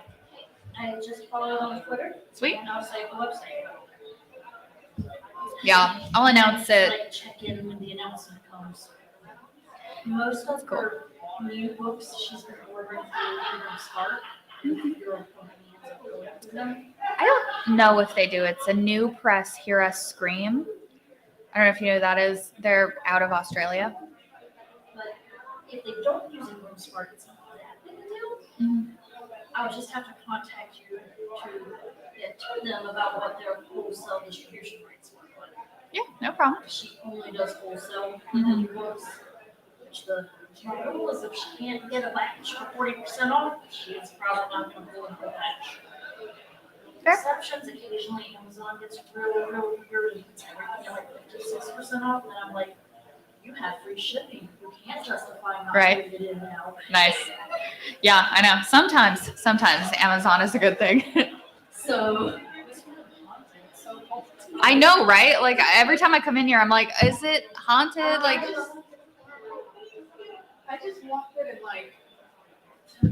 it's freezing. I've been trying to get a little more nonfiction in to that side. Yeah. There's a bookstore down the street from us Mhm.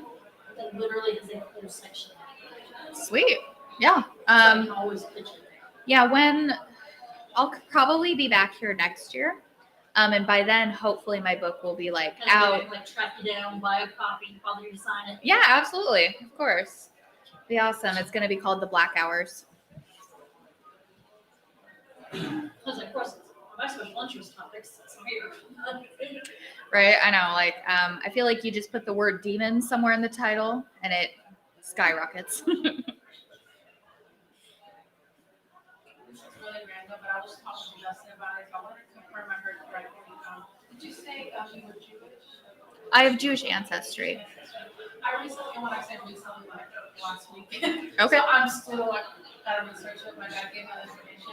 But yeah, I found out that I have Jewish ancestry as well, which I wouldn't have guessed. My family's from Puerto Rico, Okay.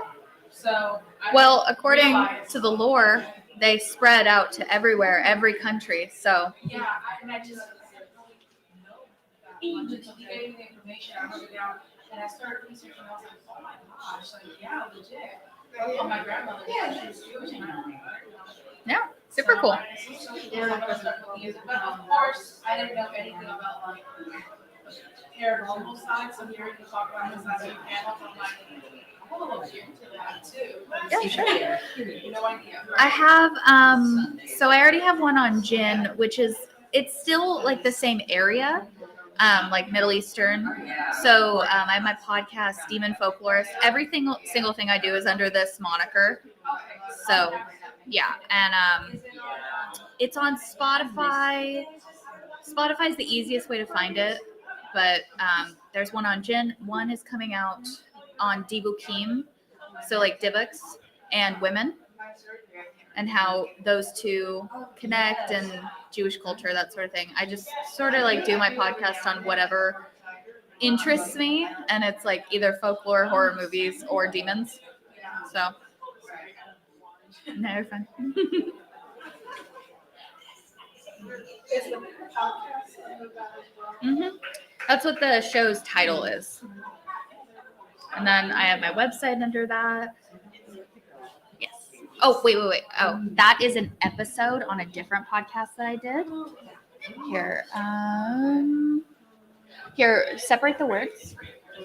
That's what it is, I think. I should pop up. Yes, that's me. But yeah, I have a whole bunch of different stuff, different like folklore stuff that I like to do, because that's what I'm trained as. Yeah, no problem. And there's information on my site as well, just on different entities, like, yeah, whatever I get interested in, really. But some of these can actually possess people. Like Dibukim can do that. Jin can do that. Yeah, so it's like. I heard you talk about the more so the gins over the past week. I also found categories of the cafeteria. So I'm like, I was like wanting to look into it. I'm like, I don't really understand that. No, that's awesome. Yeah, they're not as talked about here. Like in the Middle East, everyone knows about them. Everyone's like keeping an eye out because they know the reality of it. That's how often it happens. But yeah, like the reason I even mentioned Jin so much is because I'm doing research for my next book. So, yeah.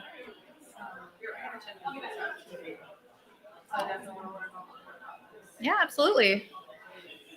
The Jewish people are mystical people. We're very magical, so a lot going on there. Yeah. Also, I just saw this reincarnation of Snow White. I'm like, okay, I gotta listen to that ASAP. I love fairy tales. So yeah, like, and Snow White had so many different movies. Probably not more than Cinderella ones, but there was at least one year. Do you remember when like Snow White and the Huntsman came out? But it was the same year that Mirror Mirror came out, and I was like, what is everybody like? What is your obsession with Snow White? I would say late 90s and early 2000s have looked really like creepy or Snow White. A Tale of Terror. Is that what Sigourney Weaver? Yes.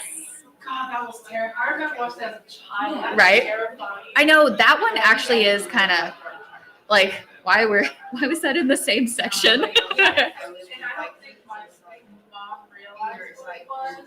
Just growing up, I was very, very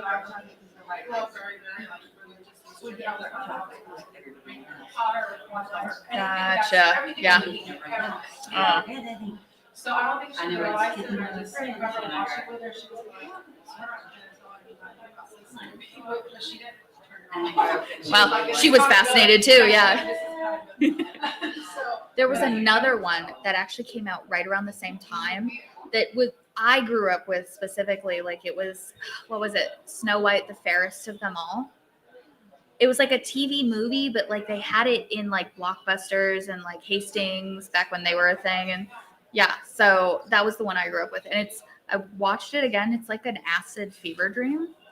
Like, I'm not joking. That's exactly what it feels like when you're watching it. You feel high. Like, you're like, this is weird. Like, Maybe you are my I like maybe, yeah.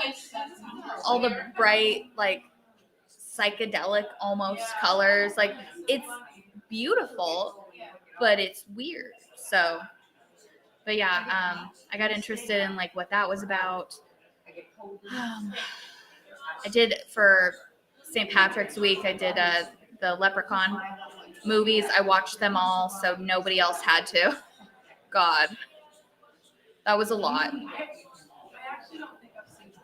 I've heard about it.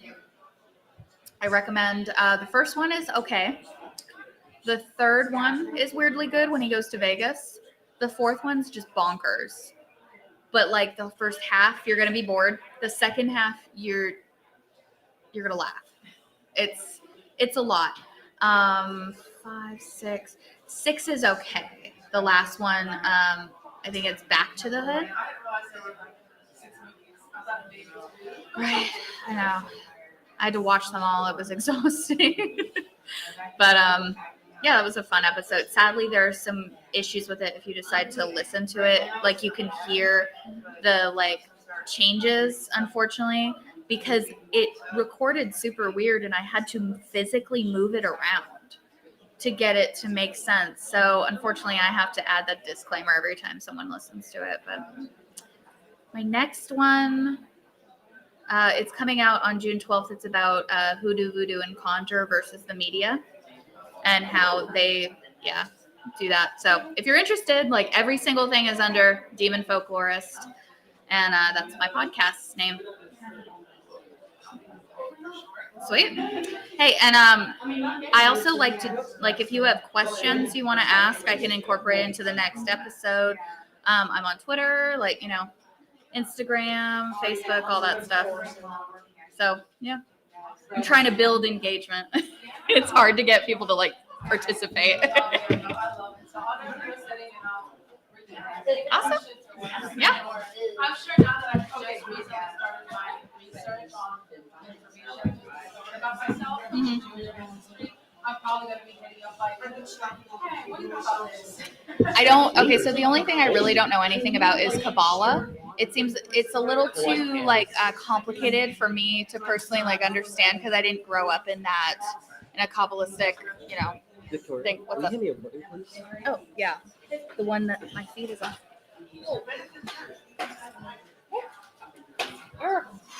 Okay, there you go. Do you need a water? Thanks. Oh, for Thank you. you. Do you need Thank I you. have one. one? All right.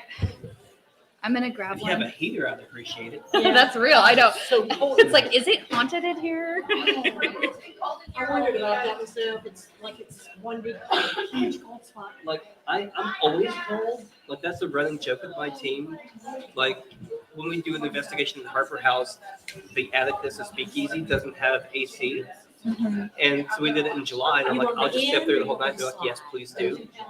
They're coming up in like rotations, and they're like pouring sweat, and they're like, how can you stand it? I'm gonna move over here. I feel lonely over here. I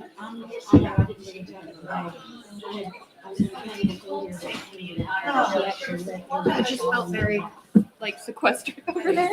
Fair. But yeah, I don't. I can use how hot gets, and I'm fine. But cold, I hate. I know, I hate the cold too. It's not my thing. The fact that it snows in Wyoming makes me want to die every winter. Frostiness, it's frostiness. I said it's frostiness in here. And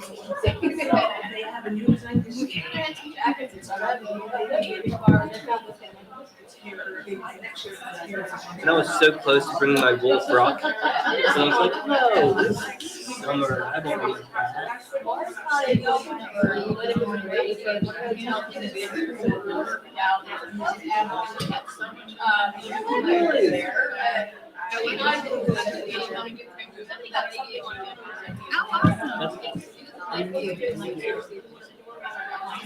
Super It's one of those things that's so cross geek culture. I mean, like it's one thing that I like writing in fiction and parables. We all have it. Or we know something we don't.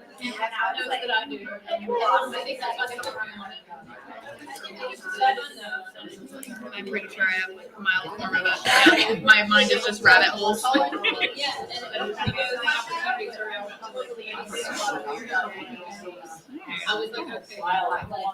you're sitting there counting how many words you said in candidates. You think you can talk too much or not? And you're like, very ADHD, but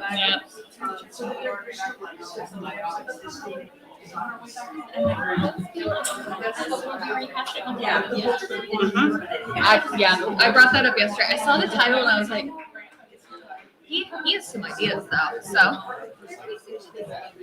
yeah, they are. So the way I kind of think about it, last night was more of an evocation. Today is going to be more of an invocation. Or for me, at least. We already know I'm gonna be contrary. I don't know if it'll be that contrary. But you know, I mean, We gotta have that person though, otherwise it's not a. a different, yeah, I feel that. Please don't understand me.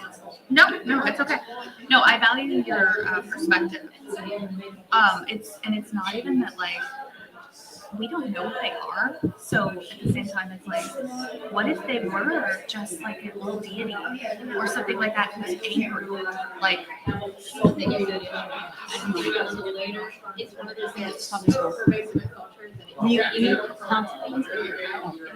You said you believe in God, and those were right. And it occurred to me, yeah, there's no there, the audience has been like that usage is like kind of legit. Which one? oh my God, you're right. And it struck me out in the hall, and I was like, oh, that was the moment to introduce. How that always damn happens. it. You always get the best ideas like right afterwards. And that's just one of those things we do, right? Yeah, it's because like Christianity is so pervasive in our culture that like everyone knows exactly what I mean. When I type it out like this, I say capital G-O-T-O. Do you include the little parentheses? I love that. All right, I guess it's time to get started. It's about 1:30. Jeff, you'll get the door, somebody? Thank you. Everybody rub shoulders. Welcome. I hope everybody's had a good con so far. Welcome to the last day. This is the Warding Off Darkness, Protecting Yourself in the Paranormal panel. I'm your moderator, Tina McSwain. I'm the founder and director of the Charlotte Area Paranormal Society. I have doing paranormal research and investigating for over 30 years. And I'll now let our panelists introduce themselves, tell you a little bit about what they do and why they're here today. And we'll start to my right. Well, if you raise your hand and you've heard me introduce myself before, I'll repeat myself if you all have. Everybody, all of you, sign my books. You've all heard me do it? Okay. Okay.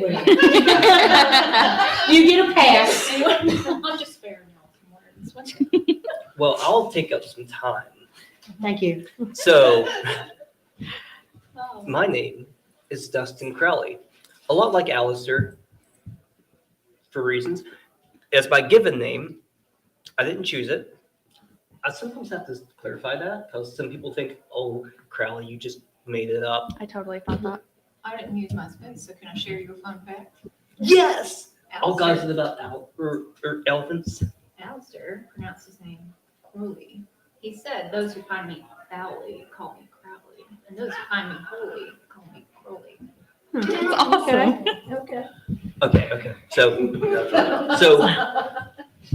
my family up until the early 1920s was Crowley, and then in the 20s they changed it to Crowley because of the association that they were getting with Alistair. But they made it more accurate.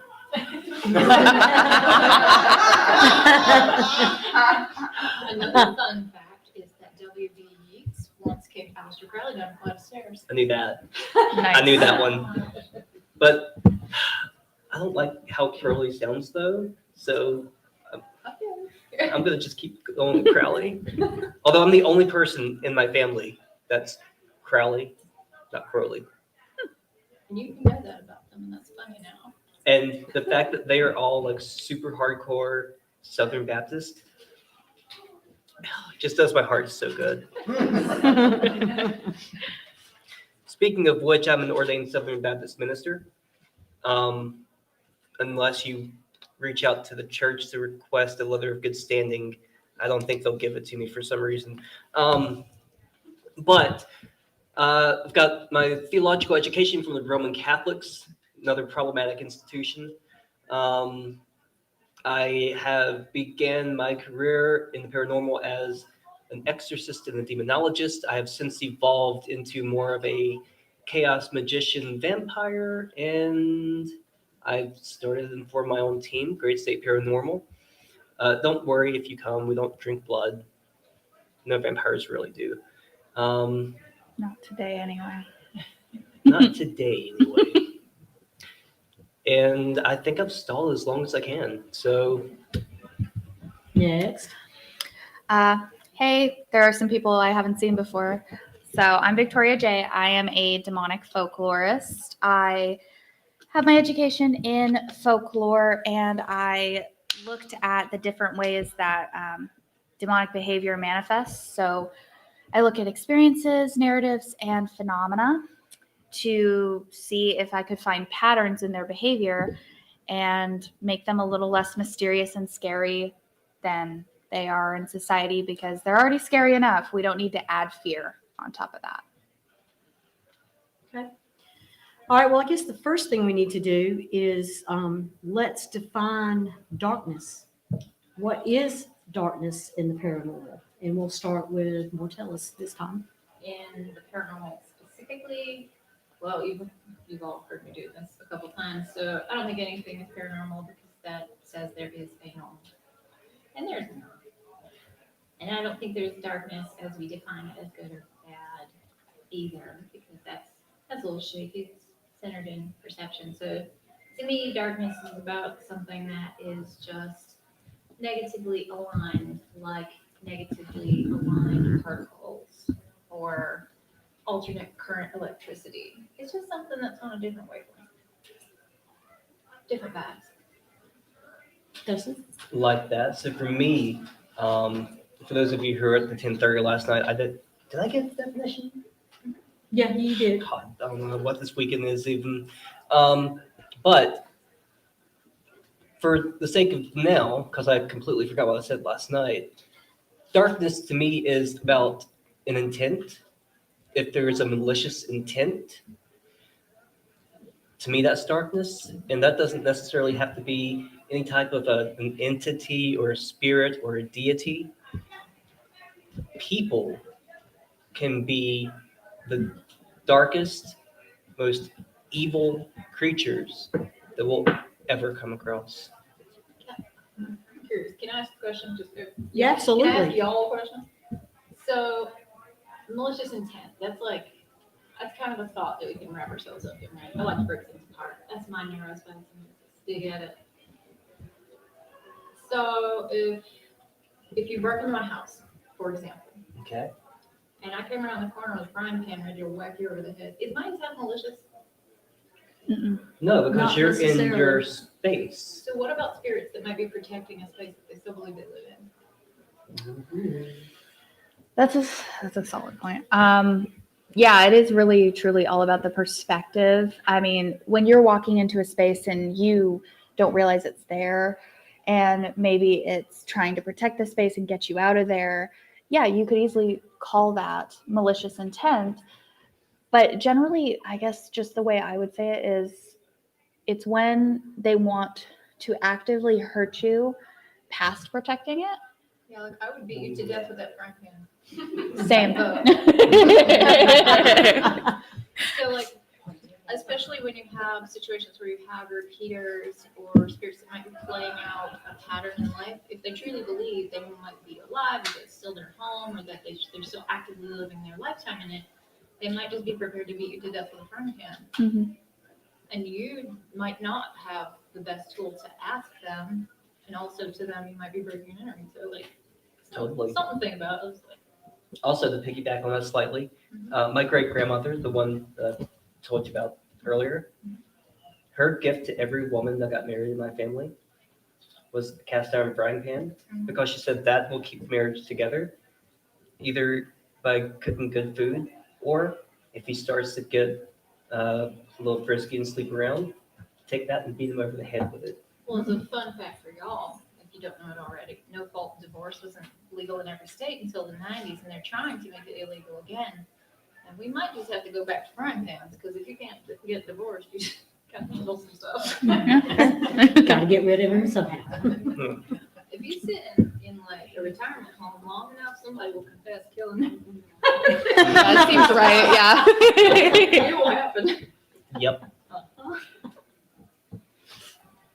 Well, now that we have each given our definition, and I guess Victoria has given a little bit of her definition of what darkness is too, what can we do to not necessarily protect ourselves, but to, have a more pleasant outcome of the encounter? And we'll start with Mortellus. Something I do when I'm investigating space, which may seem silly, told you is I like to remember that it's possible that those spirits have a different perspective of me walking in. So I knock on the door. I give a moment and ask if it's okay if I come in and I wait for that vibe. I remind myself that I'm a guest in this space. So I treat it like I'm a guest. I might pause to see if I feel like they'd like me to take my shoes off, because some people don't like to wear shoes in their house. So I have that first to make sure that I'm being a good house guest, and check the vibes from there.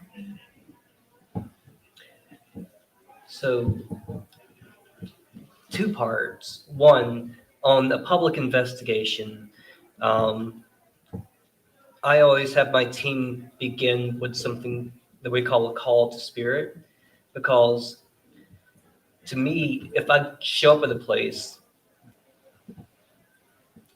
if I walk into your home and I just start like beating you over the head with, what's your name, when did you die, what's your birthday, what's your favorite color? Like, Nobody wants to answer that question. can you say hello first? Who am I even talking to? So we always just verbally out loud just state our intentions. We're just here to get to know you. We want to tell your story. We want to remember. We want to honor you. We're coming with peace. We're coming with love. We don't have any ill intent, because I know especially in the past, a lot of people who look like me and talk like me and have a background like me have had ill intent. Just as an interjection, a lot of those questions I've always thought, like when I'm watching shows and stuff, they sound like things the police would ask you. I know. And that might not always be comfortable. I always challenge people to think of like you're just having a conversation. So like, tell me about your mother. Tell me about your father. Tell me about your children if you had children. Do you have a cat? Tell me your cat. See, I like to go the other way about it. It's like, hi, it's nice to meet you. I'm Mortellis, and this is what I'm doing here. And I've got 2 kids and a dog, and their name's Donut. Like, I talk to them and tell them a little bit about me first. I like that. Because it's like a gift of saying, well, let's get to know each other. We're doing icebreaking. So now tell me about you. What's your thing? I do the same thing. I introduce myself and why I'm there. And I mean, it's an exchange of information, not an interrogation. I don't like to Yes. use words like, I'm here to investigate this location, because I think that also has a policey vibe. And again, historically, we've not always had a fun time with the police. Even if you've never committed crimes, Yes, and historically. even if you're not in another community, if a police officer rolled up quizzing you, you'd be sketchy about that. So I just try and stay away from things that might feel that way. That's fair. Totally. And I mean, just so much of what we do is, to me, it's just communication. It's just talking. And I'm really big on stories. And as a species, humans have been so story driven. If you look at almost any narrative, we even call it a narrative. It's all about who we are, what we've done, that journey that we've taken. And even in death, spirits still have that story to tell.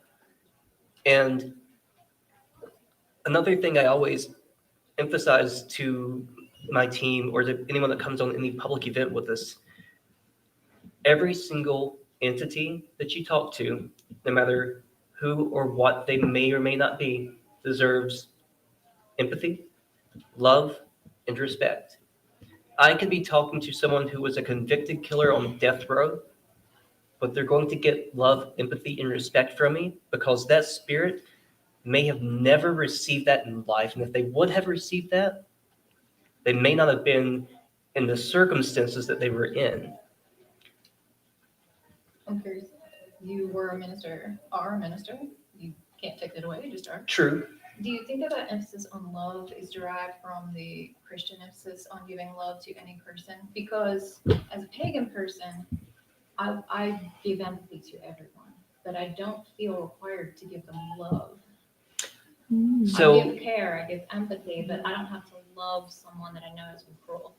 I will answer that I'm just curious. with the 3 loves, and I can only remember logos right now because it's like logo. But I don't give them like the same love I would give like my fiance or my twin brother.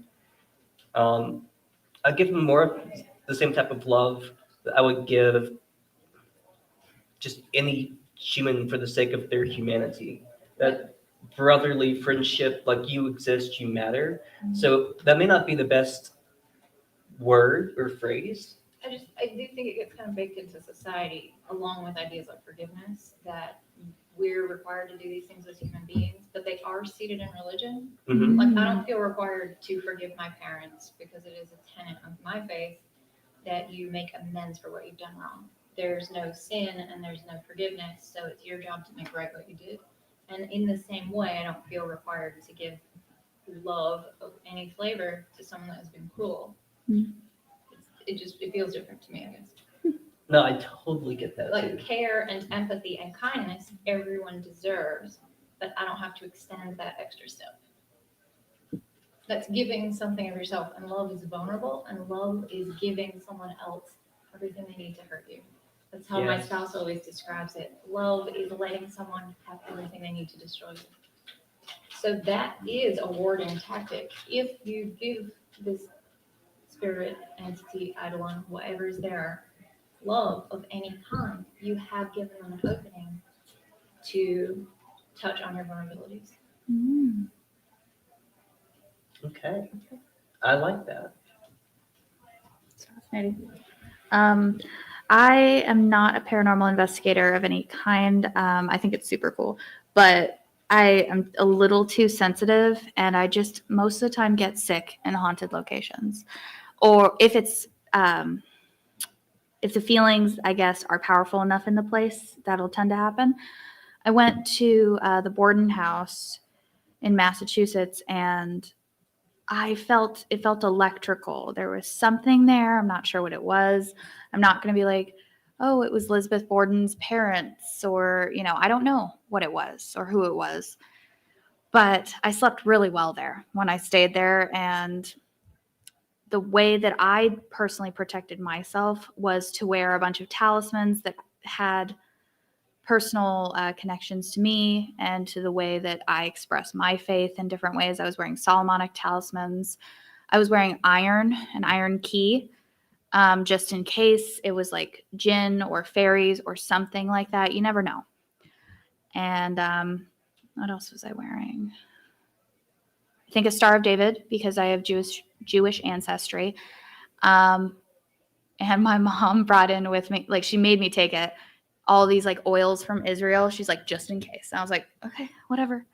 But mostly I just try to keep like shields up, essentially, to make sure that even if I'm having like a bad experience with somebody, like I actually visualize cutting the cords of whatever their thoughts were to me every single time like I have a really bad experience with somebody. It's like, okay, let's cut that cord. I don't want to be connected to you anymore. So that's what I do. And to expand on that, what do each of you do? What is if you needed a personal protection, what is your approach to that? Very glad you asked me that question. And you may go first. So you don't just have to worry about incorporeal beings. You have to worry about human beings you might encounter. Maybe you went outside to do something. Now you're wandering around in the alley. I also slept real good at that house. Right? I don't know why. What's that about?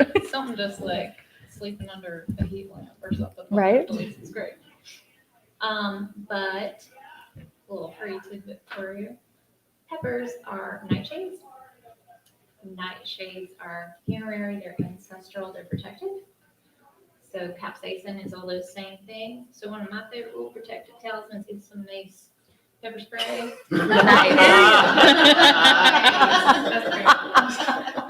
It is a protective talisman. You are using the energies of the plant to protect you. Nice. Carry it around in a pocket. That is It awesome. can be both a magical symbol by way of the plant, as well as a physical protection against. I love You that. got that. I Yeah, do you got that too. double That is meaning. I love awesome. it. It could be made of iron too. I also, it's silly, but so I have a real soft spot for quarters with holes in them. Okay. So back in the 60s and 70s, families would give a quarter with a hole in it on a string to their kids to wear around their neck. It was so you could call in a payphone if you got to emergency, but you could also pull them back. So when I find them and change, I keep them. And I always carry one in my pocket because it feels like the one I'm carrying, I have with silver as well, which is Google protection. But I love it because it feels like this ancestral, familial connection to wanting someone to be okay, having a lifeline. So it's just a little gesture. How about you, Dustin? So for me, I do a lot of shadow work and a lot of introspective thought, because we all have our own unique traumas that we've experienced in life. Unfortunately, that's just the nature of being human. So what could be dangerous or problematic for me in a situation might be something that's completely unrelated to you. And knowing what could trigger me, I now know in some situations I may need to just step out of a room, step out of an experience. I may need to know that I might need to lean on someone for help. But then it also gives me the chance to work through, like with therapy, the traumas that I've had in the past so that I can do my part to maybe heal and learn and move on. Not that we ever truly move on, because it's always going to be part of us. But you have to know yourself before you can know anyone else. And that's also not just a spiritual thing, but the mundane, the human side.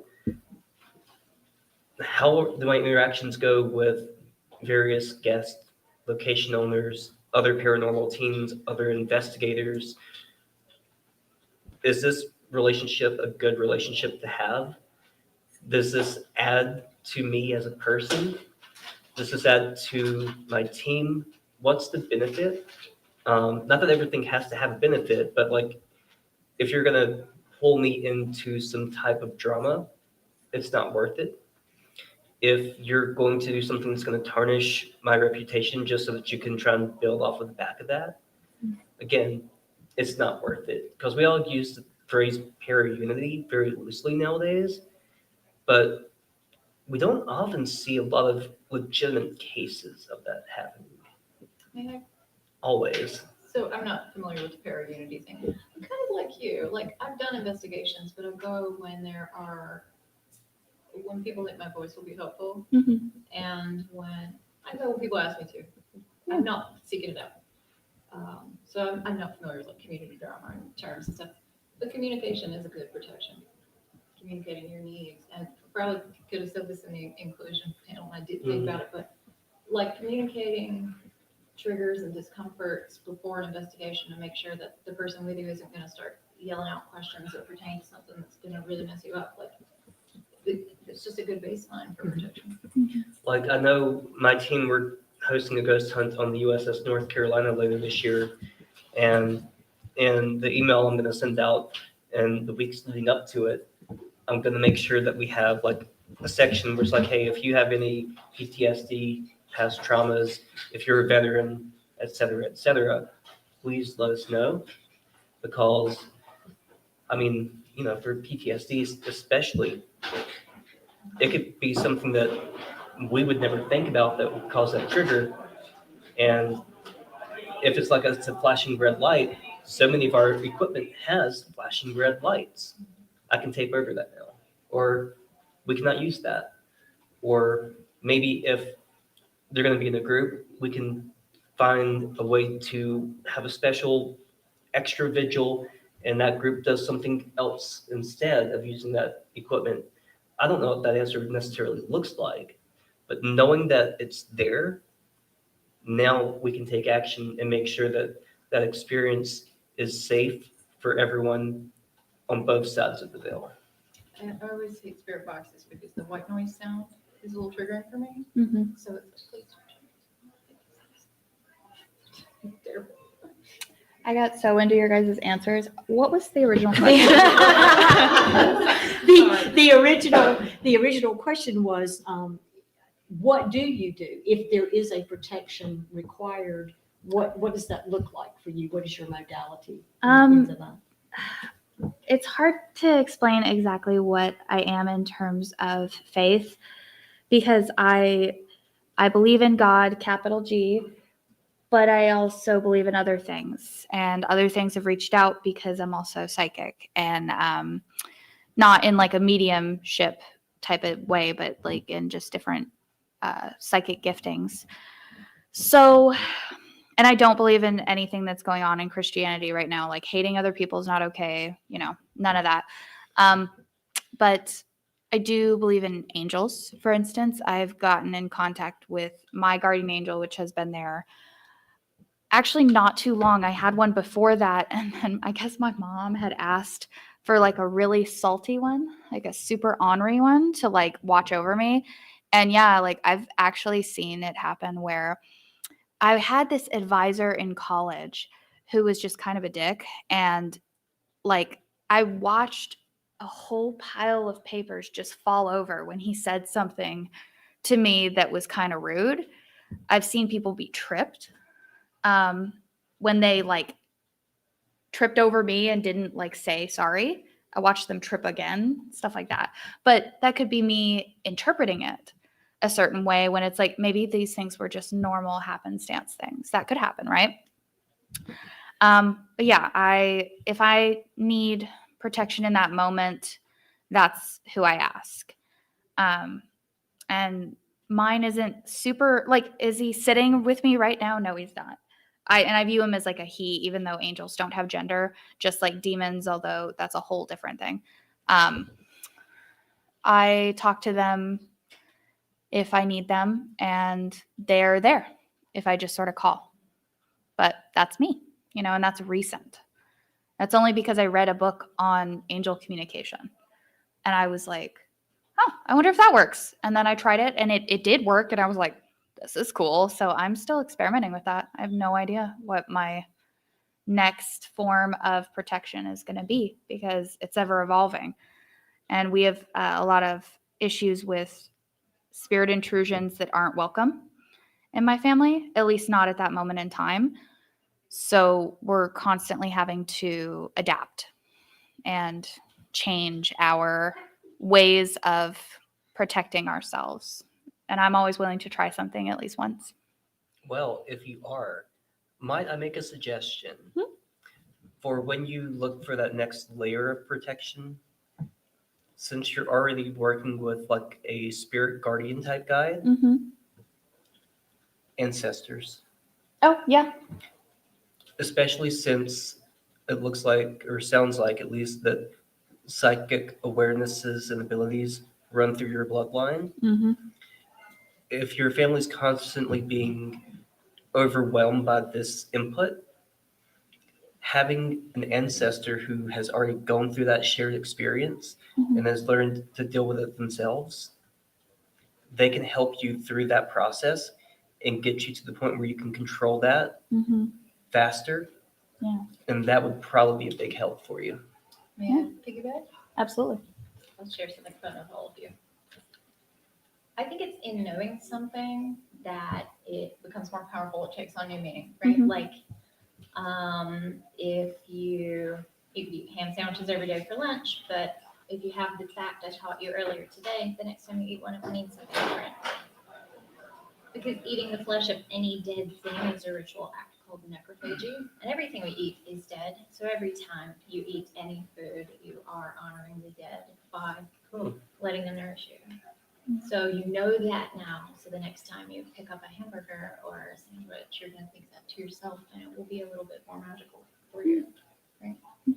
So here's something that might add to your ancestor practice. We used to believe that within 20 generations, everyone is related. But we know that's not true. With the expansion of programs like 23andMe, we have a lot more genetic information about the world now. So now we know that within 3 people, not 3 generations, 3 people, between the 3 of us, we are related. We will have common ancestors. We are all family. So particularly if you have problematic ancestors or you have difficulty connecting in that way, remember that everyone in the world is your family. Everyone is your ancestor. So you can call from anyone that means something to you. And to remember that everyone is there for you and connected to you in some way. I love that. Yeah, so actually, I have trouble connecting to my ancestors for some reason. Either they don't want to talk or something else is going on. But I have talked to like other deities, and even the Voodoo Loa have reached out because I was reading a book about them. And We have all this interconnectedness that we just sort of ignore. I think about this a lot. It's like you could be sitting on your front porch watching the traffic, and there'll be someone just over there on their front porch watching the traffic, but you'll never speak to each other. You're sitting in a restaurant, a table away, so close that we are now, but you're at different tables, and we will never speak. Mm. But looking around you and remembering that you have people, and everyone in this room has at least neutral intentions toward you, and is there for you. If you were having an emergency right now, one of you fell over with a heart attack, everyone in this room would stand up and help you. Mhm. You have people, you just have to reach out for them, living and dead. Love that. Wow. There's this concept that I learned about when I was doing my anthropology degree of homecoming. And yeah, you know what I'm talking about. It's fascinating so Robert, is it Romanician or is it Romanician? Nobody could tell me. I've always done the latter. I tend to say Romanician, but it sounds cooler to me. So this concept really is just that we built walls and we built screens and we built things between us and nature so that we didn't have to be confronted with it because it scares us and it can be dangerous to us. So in order to come back, we're going to need to put the screens away and we're going to have to stand with our fear in front of nature so we can start to reconnect with each other. Just jumping off of that reminds me of another little detail. I think about this sometimes when I'm in haunted locations, whatever they might be. A concept like restaurants is fun. We first see restaurants as we know them in a modern context. Oh, really, in Pompeii, they had fast food, street food, but you know, it's as a modern business, we first see restaurants in France, and it was considered super weird to eat around strangers. Every table was in an individual room with a door. You went into a tiny room with a table and chairs, and you closed the door, and you sat there with just your people, and like a waiter would come in and bring your food and stuff. That's bizarre, right? But when you think about the way earlier folks, I mean, they're modern because everything we know is a nap part of history. Modern, whatever that means. People, like when you're talking to spirits, ghosts, Eidolon, etc., just sort of thinking about how walled off they might have been, even more than we are now, and how bizarrely like handsy and familiar we probably seem to them. Like that could be probably off-putting. Oh yeah.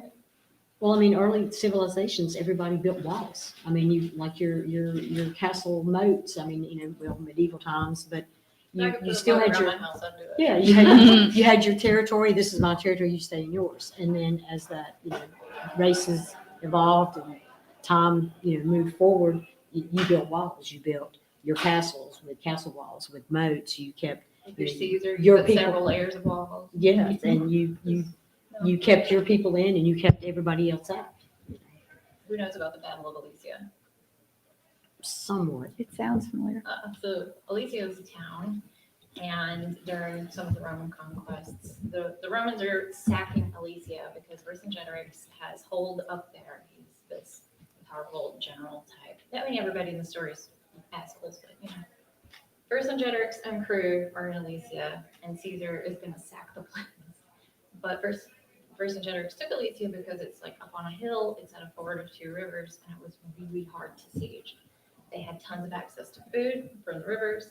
They had tons of access to everything, and they could basically camp out there for the rest of eternity, and no one was getting to them. So Caesar built a wall around their wall, cut them off from the river. So Vercingetorix was like, haha, joke's on you, I've got an army coming, he had backup coming. So Caesar was like, joke's on you, I'll do it again. So he built a wall around that wall. So Vercingetorix's army couldn't get in, but Alesia also couldn't get supplies from the river. So we're like 3 walls deep. Caesar wins. Vercingetorix hates shit about it, and the rest is history. But walls upon walls, like Wow. Why don't I know this story? It's one of my amazing. It's like a wacky history story. I love. walls. Yeah, exactly. So I'm glad I brought it up so that you could tell us. Absolutely. I needed to know this today. Let's take a little pause. Is there any questions from the audience so far? Comment? Different view of things? No? Okay. Maybe not totally related, but just a question that I've had, back in Victorian times, funerals were held in the home.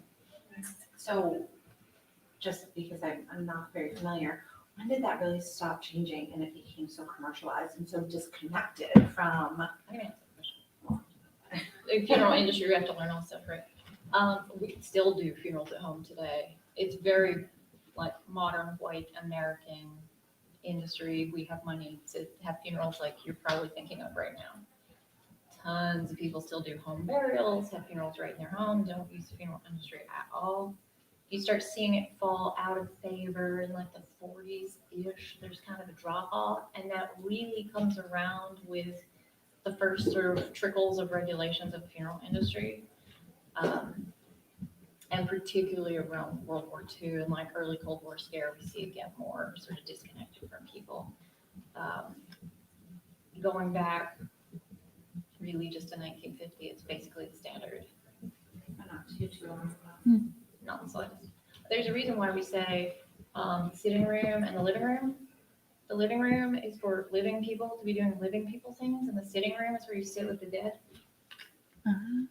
And doesn't the word wake come from being awake all night to watch the dead when Correct. when it was, the body was in the home? I still go to a lot of wakes for people today. I get called on to do sin eating at home wakes. Is anybody familiar? I've heard the phrase.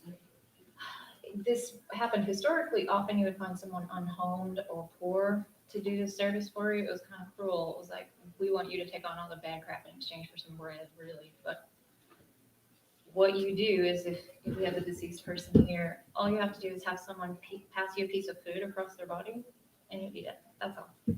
But when you eat it, you're taking on any unfinished business they have, any regrets, any sin, if that's your concept, just anything that they are carrying that might weigh them down in death, and you have agreed to take it on yourself as an act of kindness for the deceased. So it would be a way of clearing them of any unfinished concerns. They're now yours. I have a small story about that. I saw, it was a random, like the little paranormal shows on like YouTube where it's like, I caught this thing, it looks crazy. And a friend of mine had showed it to me. He was like, what do you think it is? And I'm like, well, my clairaudience just whispered something to me. And clairaudience, if you don't know, it's a psychic ability where you have clear hearing and it manifests in my thoughts. So that's just how I hear it. I hear it as if like a thought just popped in my head, but it's not mine. I had maybe heard this term once, sin eater. And that's what it said to me. That's a sin eater. And I'm like, oh no. Like, because if that's a sin eater, what happens to them after they die?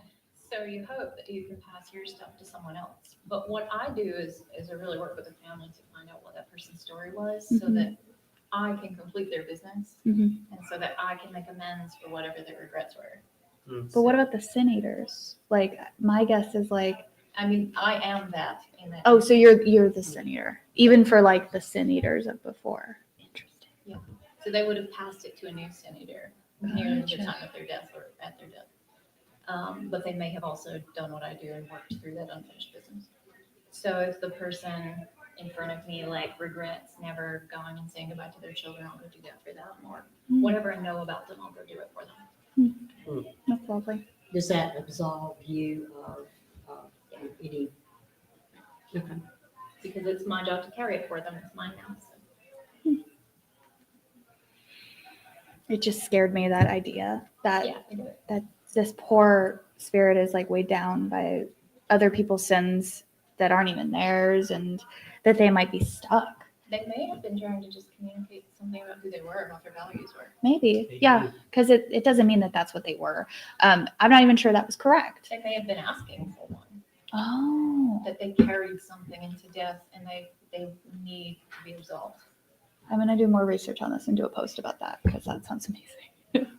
Aside from passing it on, is there something else you can do if you really don't know their story? Or would you even agree, first of all? I would agree. You would agree.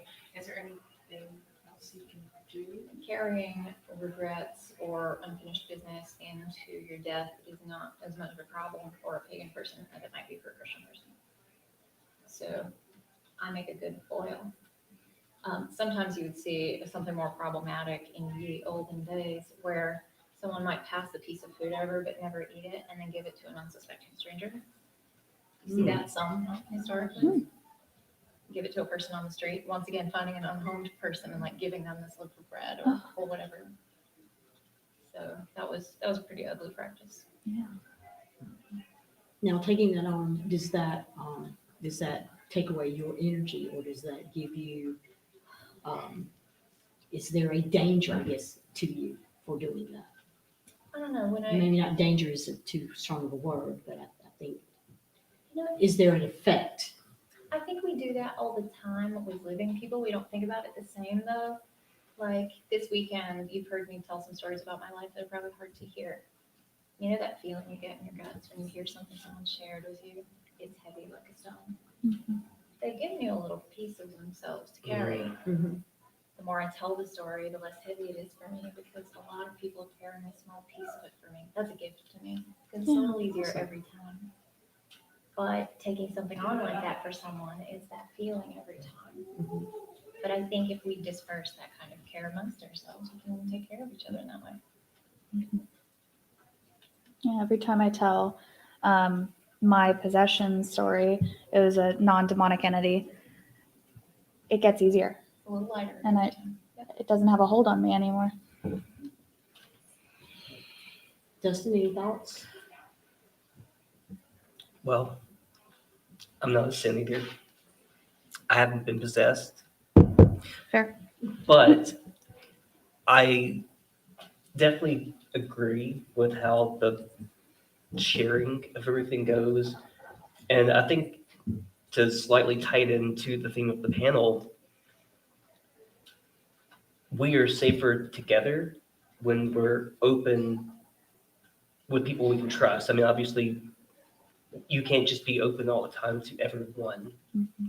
But when someone's earned that trust with you and you can be open and share your vulnerabilities, you can now rely on those people to help boost you up in your times of need.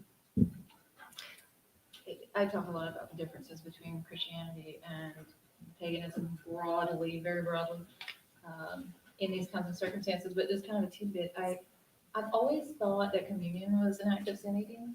Mm-hmm. Because in the story of Christ, at least, their burden is very large. They carry the burden of everyone.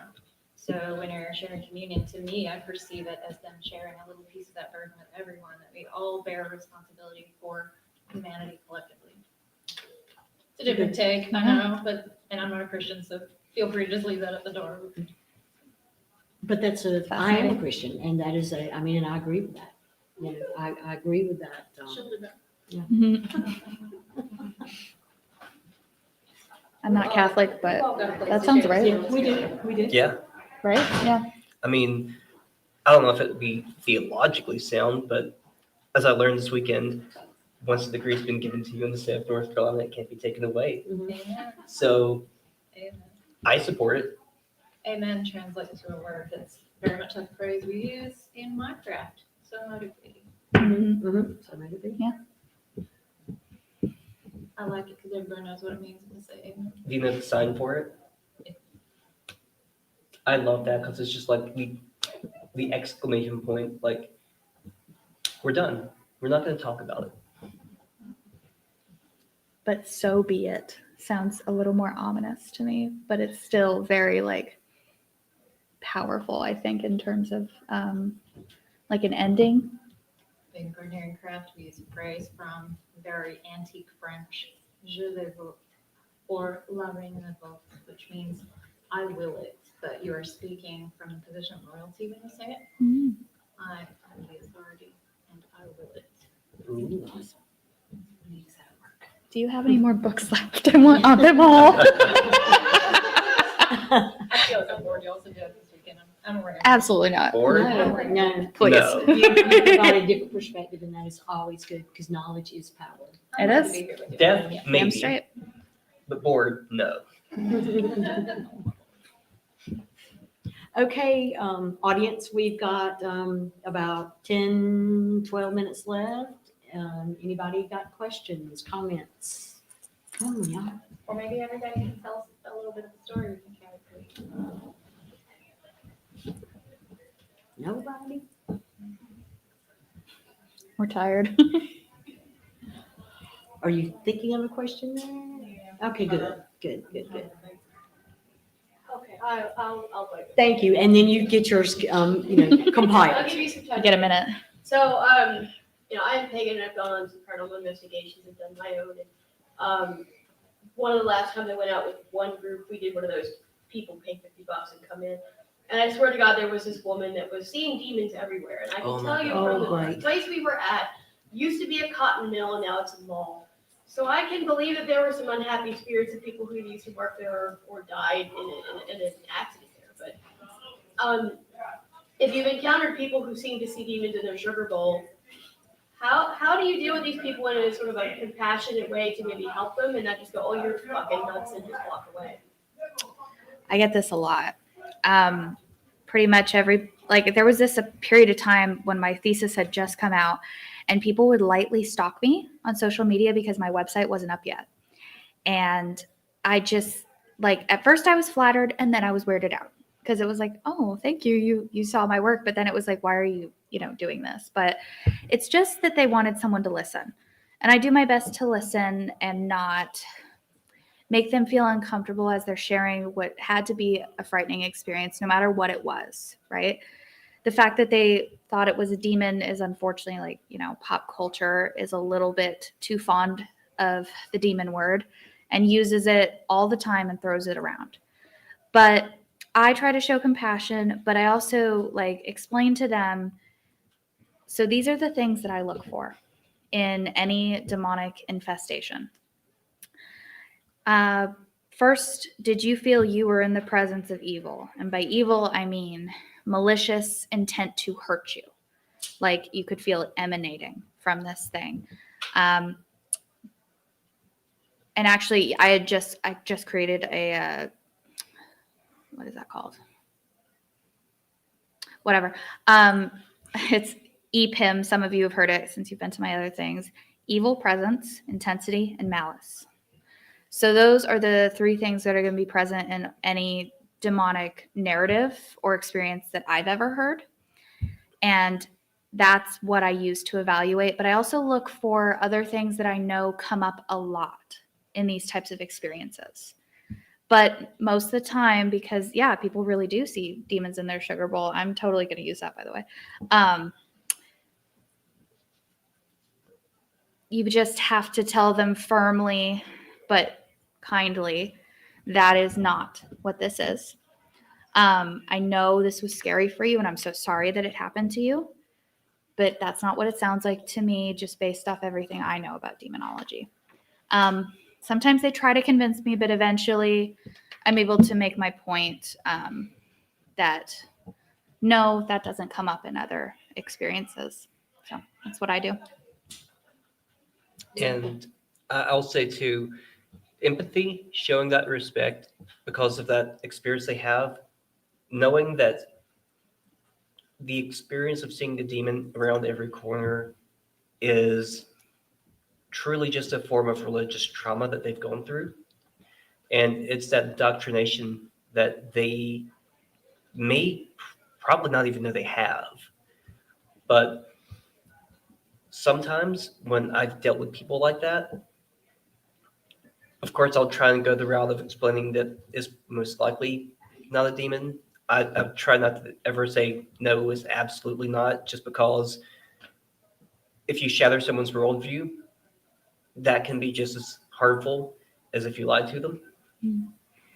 And sometimes I will give them almost like a little faux ritual, almost like a throw salt over your shoulder kind of thing, and see if that works. Because a lot of times it's just pareidoia, They're seeing the man in the moon. And as soon as you take that superstitious act, it's resolved. So these are answers. Everybody can have different techniques, right? But they do both assume that the person's teachable. So I'll answer that question. Since y'all have answered the other question. Sometimes when I know I need to tell somebody something that's going to be in conflict with their core beliefs, I start in a funny place. I'm a deep guess. That's what it is. Do you have your phones? Everybody got phones? Mhm. I'd like you to pull up a website called The Oatmeal. Let's all do this. Yes. This is a group activity. It's a group effort. Entertaining. When you get to the oatmeal, I want you to look for a comment called, "You're not going to believe me. You're not going to believe this." Got a little bird on the cover. It's going to be easy for you to find. And I ask people to read this. And when they're done, I tell them what they need to hear. I'm getting everything probably but what you need. I find it so everybody can see it. In fact, I'll just show it to everybody. Hang on. Okay, that'll work. I feel like there's a search on here. I do love this website though. I looked at other stuff.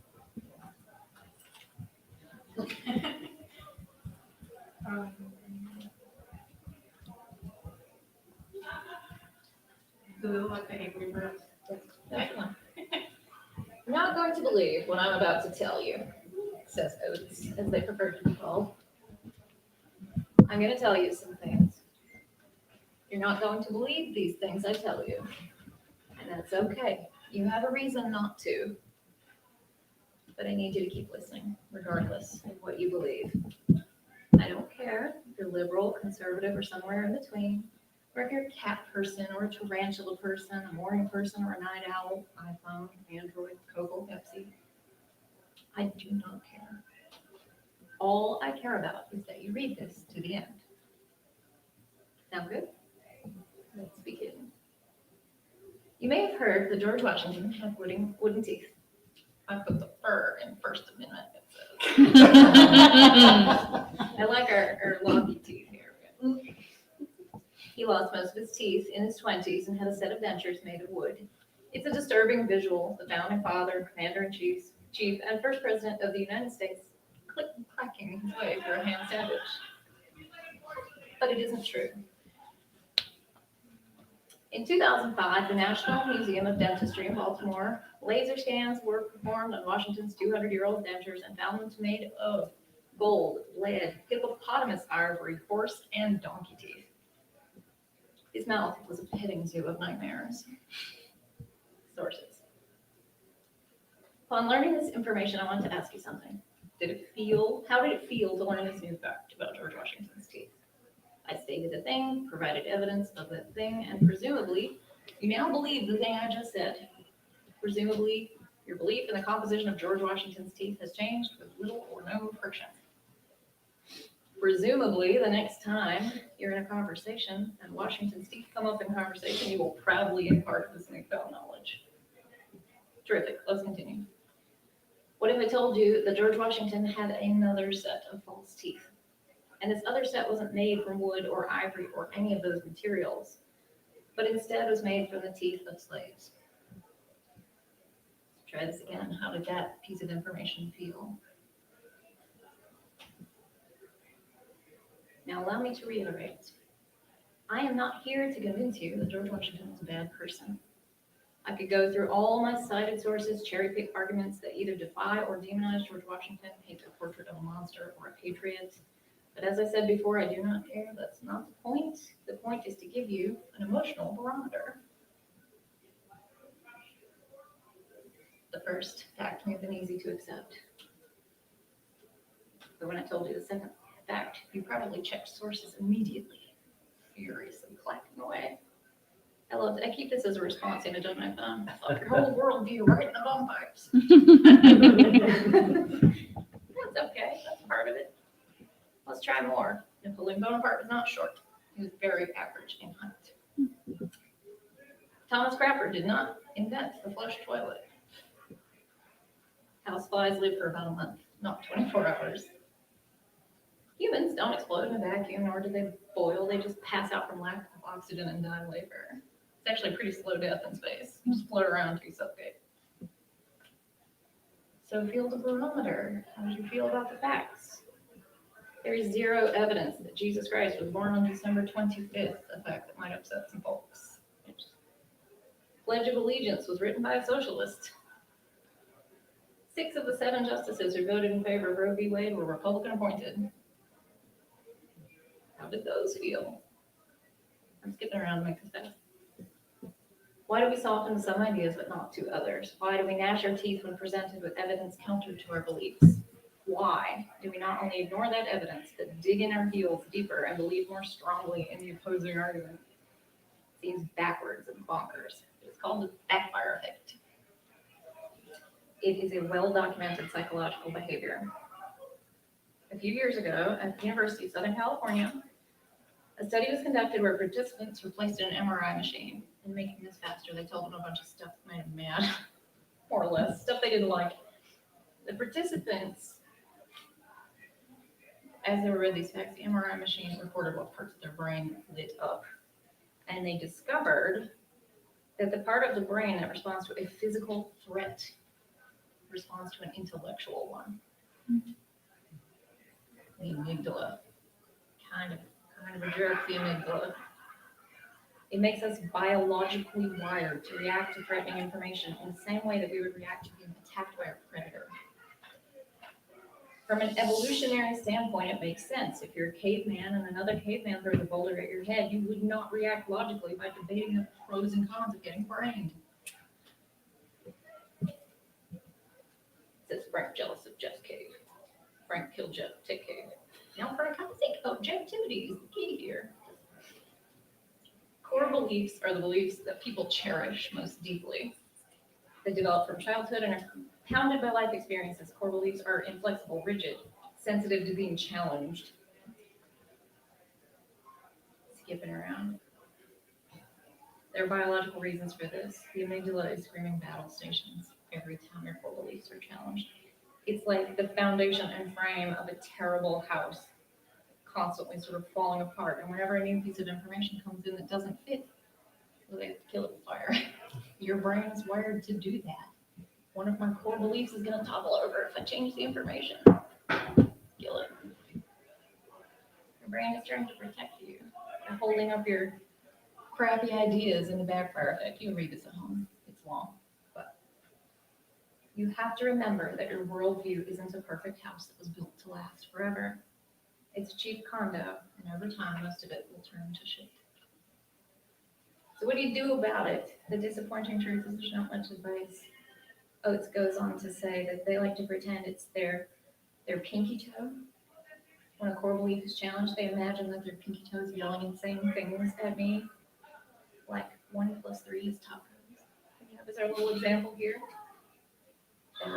They let their pinky toe have its moment. They let it have its little fight, and then they listen. And that's what's important. Then they change. I hope you'll go on and read it all in full. But I ask people to read that. And then when they're all done, and they've summed up the idea of core belief being challenged, then I can say, you're probably wrong. And maybe, just maybe, something else inside of you is giving that idea to you. And maybe that's something you need to sit with, think about, and contemplate what in there, what in that shitty fall apart condo in your brain of yours is giving you that idea. What are you really afraid of? And how many? And on that note, we've got about 2 minutes left, so I'd like to ask our panelists to let you know where they can be found, if they're going to be around the rest of the day, and if they're not, where you can contact them. Closing ceremonies. I'm around the bedroom. I will be around for like another hour-ish at the Great State Paranormal table. Outside of that, you can find me on Facebook at Dustin Crowley, just my regular page, or follow us at Great State Paranormal. Yeah. Victoria? I am going to be getting out of here pretty soon, but I have my site, demonfolklorist.com. Literally everything I do is under Demon Folklorist. Sometimes one word, sometimes separate. I also write for morbidlybeautiful.com and do horror analysis and editorials, that sort of thing. But I also have a podcast called Demon Folklorist. And yeah, if you have questions, I'll try to incorporate it into the podcast episode that's next. There's like, you can do Spreaker where it's like you make a free account and then you can do comments, or you can post something on Twitter. Same thing. Or yeah, message me a question and I'll try to answer it in the next episode, because I'm trying to build engagement. It's actually really hard to get people to participate. But yeah, like I do want to hear from people. I want to hear what they're curious about and what sort of things they want to know about the paranormal. So yeah. I enjoyed being on panels with y'all. Thank you. Yeah, that's what I'll Thank you. Thank you. Thank everyone. And thank you all for your attendance.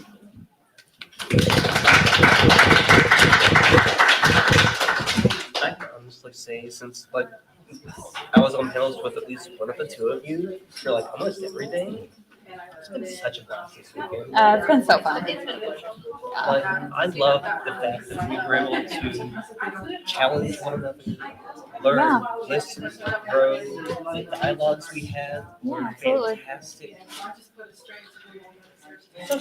Yeah. Very uncomfortable. I just pretend it's pinky toe now. You're like, pinky toe. But yeah, I'm gonna have to buy her entire catalog of books. I know. Gosh, especially like at my I Am a Funerary one. I'm like, oh my gosh, I need this right now. Yes. And necromancy is the next subject I had plans to dive into. Oh really? Super cool. And then her bones, They have bones fall in a a- spiral is coming up. Yeah, October. October, huh? It's available for pre-order now. Nice. Yes, absolutely. Cool. I just have to finish up like 2 books before then, which I'm going to, I hope. That's awesome. Getting out of here? I know it's a little different Fair. as far as books. Yeah, I'll get home probably about 9-ish, 9:30. Kind of a rough drive though, huh? It's not terrible. It gets a little boring after about 2 hours when it's just trees. That's fair. I've driven that part and I was like, what are there things around here? Like it just felt like trees forever. No, it's like, ooh, But hey, you got my podcast to keep you company.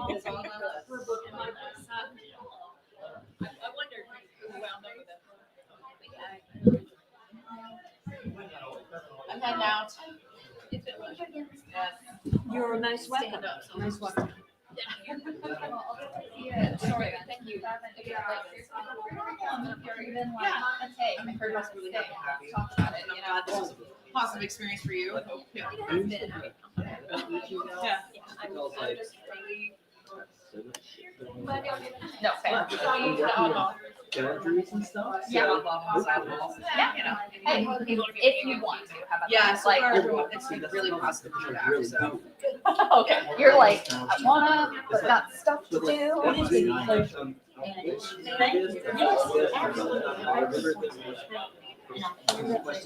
Right. No, like it's not even that I'm like being funny. I actually forgot.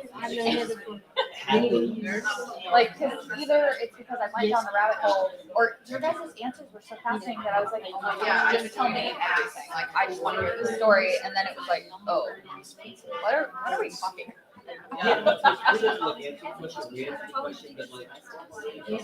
Yeah, like you had like a different like perspective of even the question and like how the way the proper way to answer it, you know what I mean? There isn't, so it's like you answer it the way that you want to. So that's cool. But yeah, so I think it's just, this has been a little rough, like it's traveling. North Carolina doesn't like me. It said All right, y'all, I'm heading out. Thank you and safe travels. I actually was very welcomed by South Carolina, this odd, so I'm not sure. Maybe it's because I'm. Oh, it could be. It's like weird.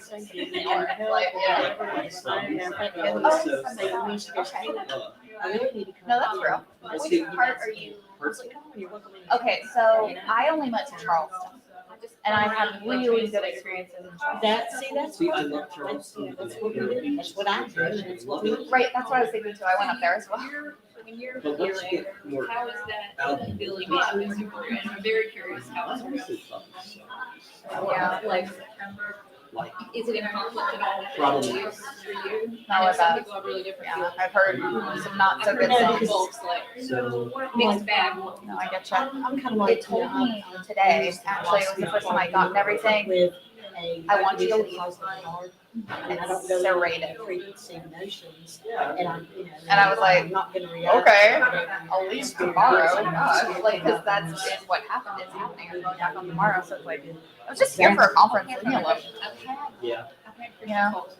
It could just be the Say same I'm thing. experiencing this psychic You what? It could just be the same. phenomena, like I. Oh, hear you maybe. or whatever.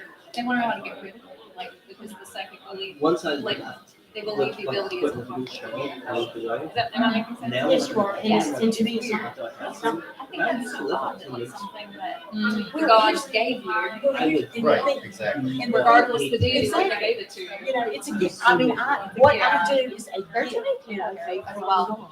Almost like, it's not even it has like a problem with me or being psychic or any of that. It's more like you have to be you need to go. Like, you don't belong here. Yeah. Where a lot of this So that's what is, I've been getting from was North really Carolina. a, It's like, a okay, hidden flaw, this is different, you know, but whatever. for the group people. It was able It's to- just not, I don't know. It's not my town, it's okay.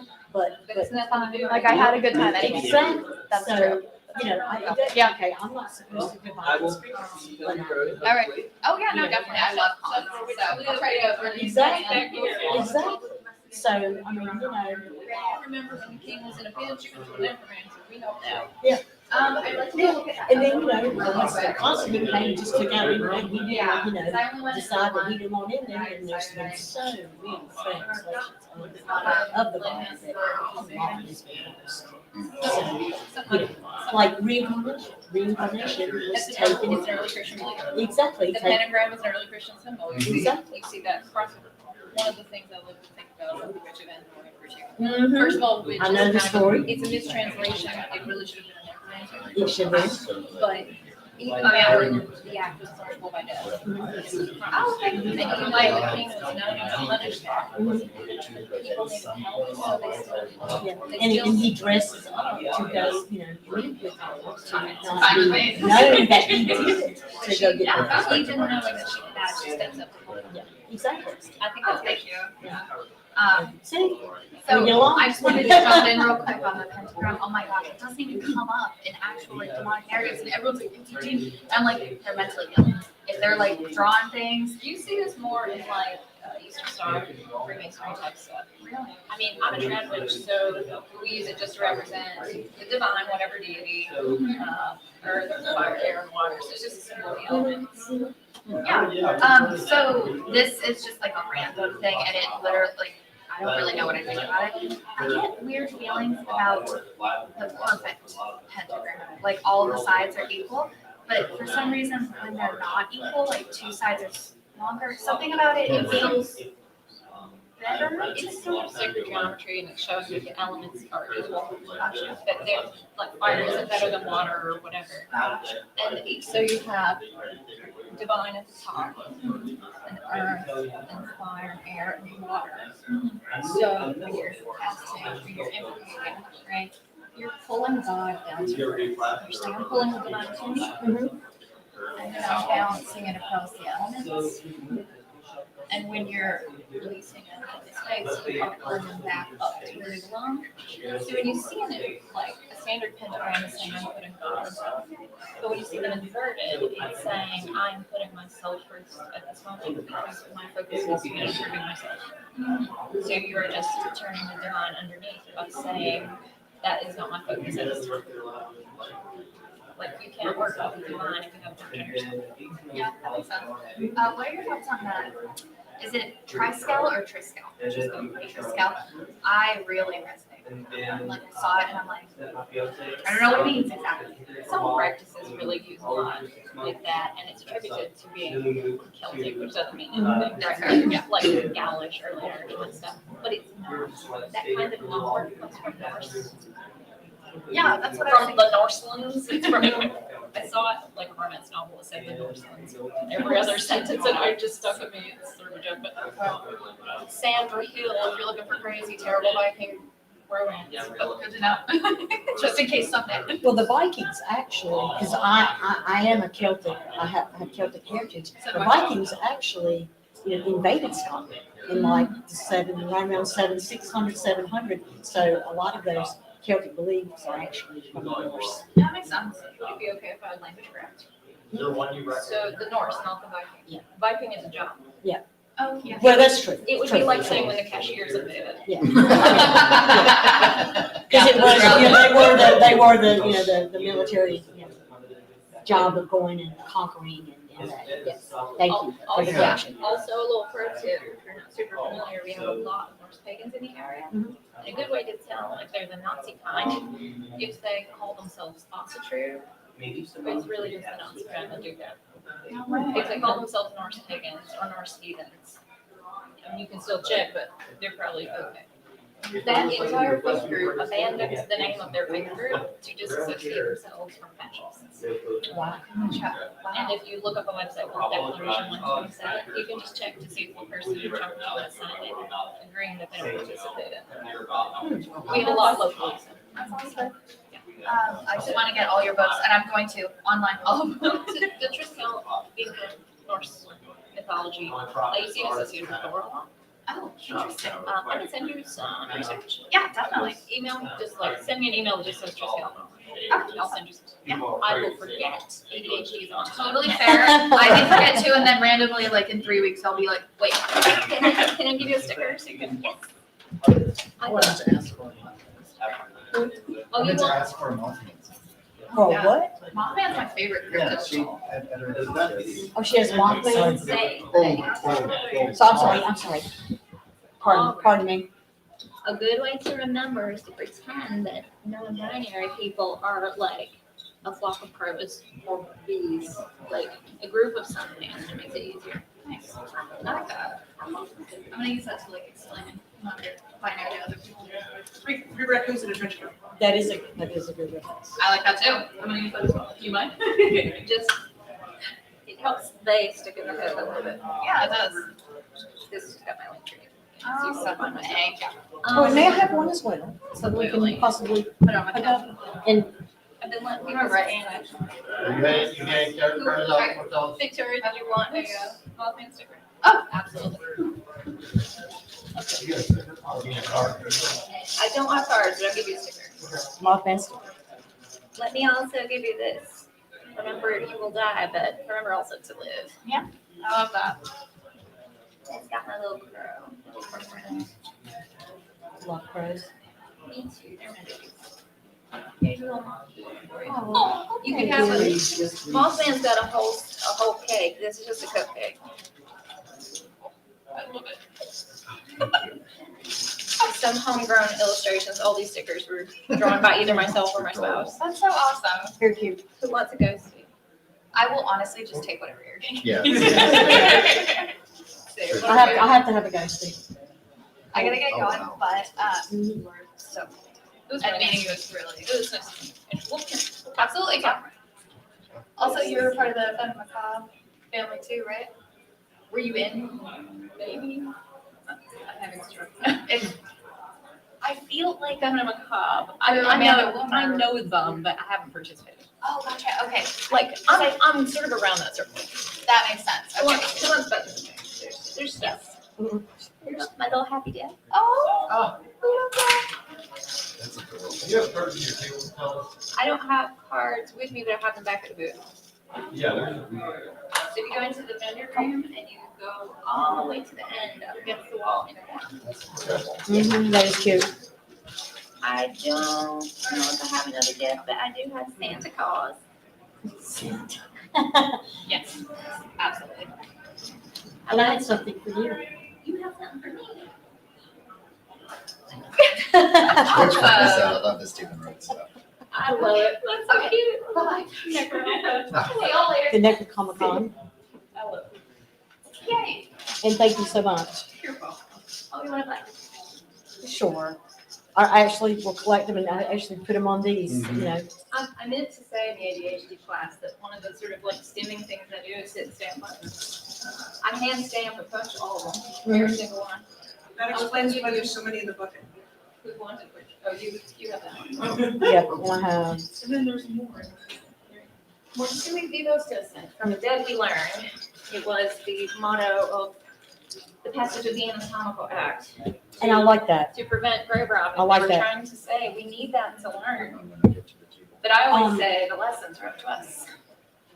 Jeff, Yes. when, I think this is the last panel here because the closest down is on 3.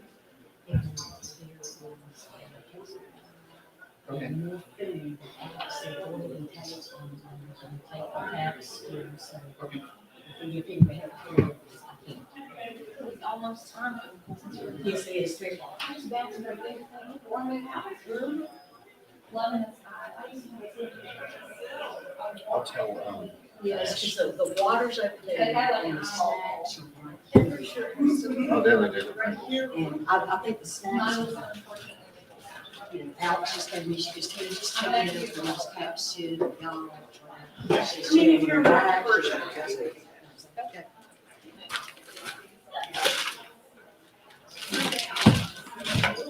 I'll put these in here. it took me a million times. I just want to be around her and just absorb her. Don't worry, because I heard myself from the paranormal investigation and everything, so it's just so happens we have a mutual friend. She, Oh, excellent. and she's like, you know, talking about the whole Christian thing, I'm Christian, but, Waylon. And she goes, can I hug you? I was like, you absolutely can. There's Sprite and a goldfish. There's one of these left.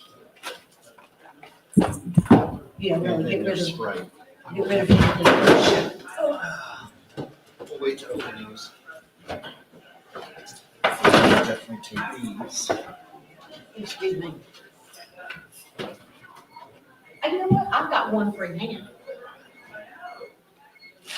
That's all trash. The only thing that's left under there is a pack of goldfish and Sprite.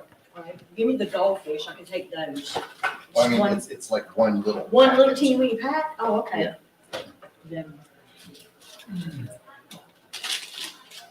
we'll leave it. Because I'm honestly ready to go. I don't stay for the closing. Well, you need to go get your I shot. need to get my shot. I mean, I did drink water with you. I mean, damn, girl. Water helps because it. Does it? Yeah, it thins my blood out or whatever. Like, drink a few more I'll gallons. probably need to drink another one soon, and I need to go to the bathroom and get it out of the pigs, which is what I need to do next. We'll go. Phew, I'm glad I made it through that moderation. I was really concerned about that. Why? You did fine. Well, different perspectives.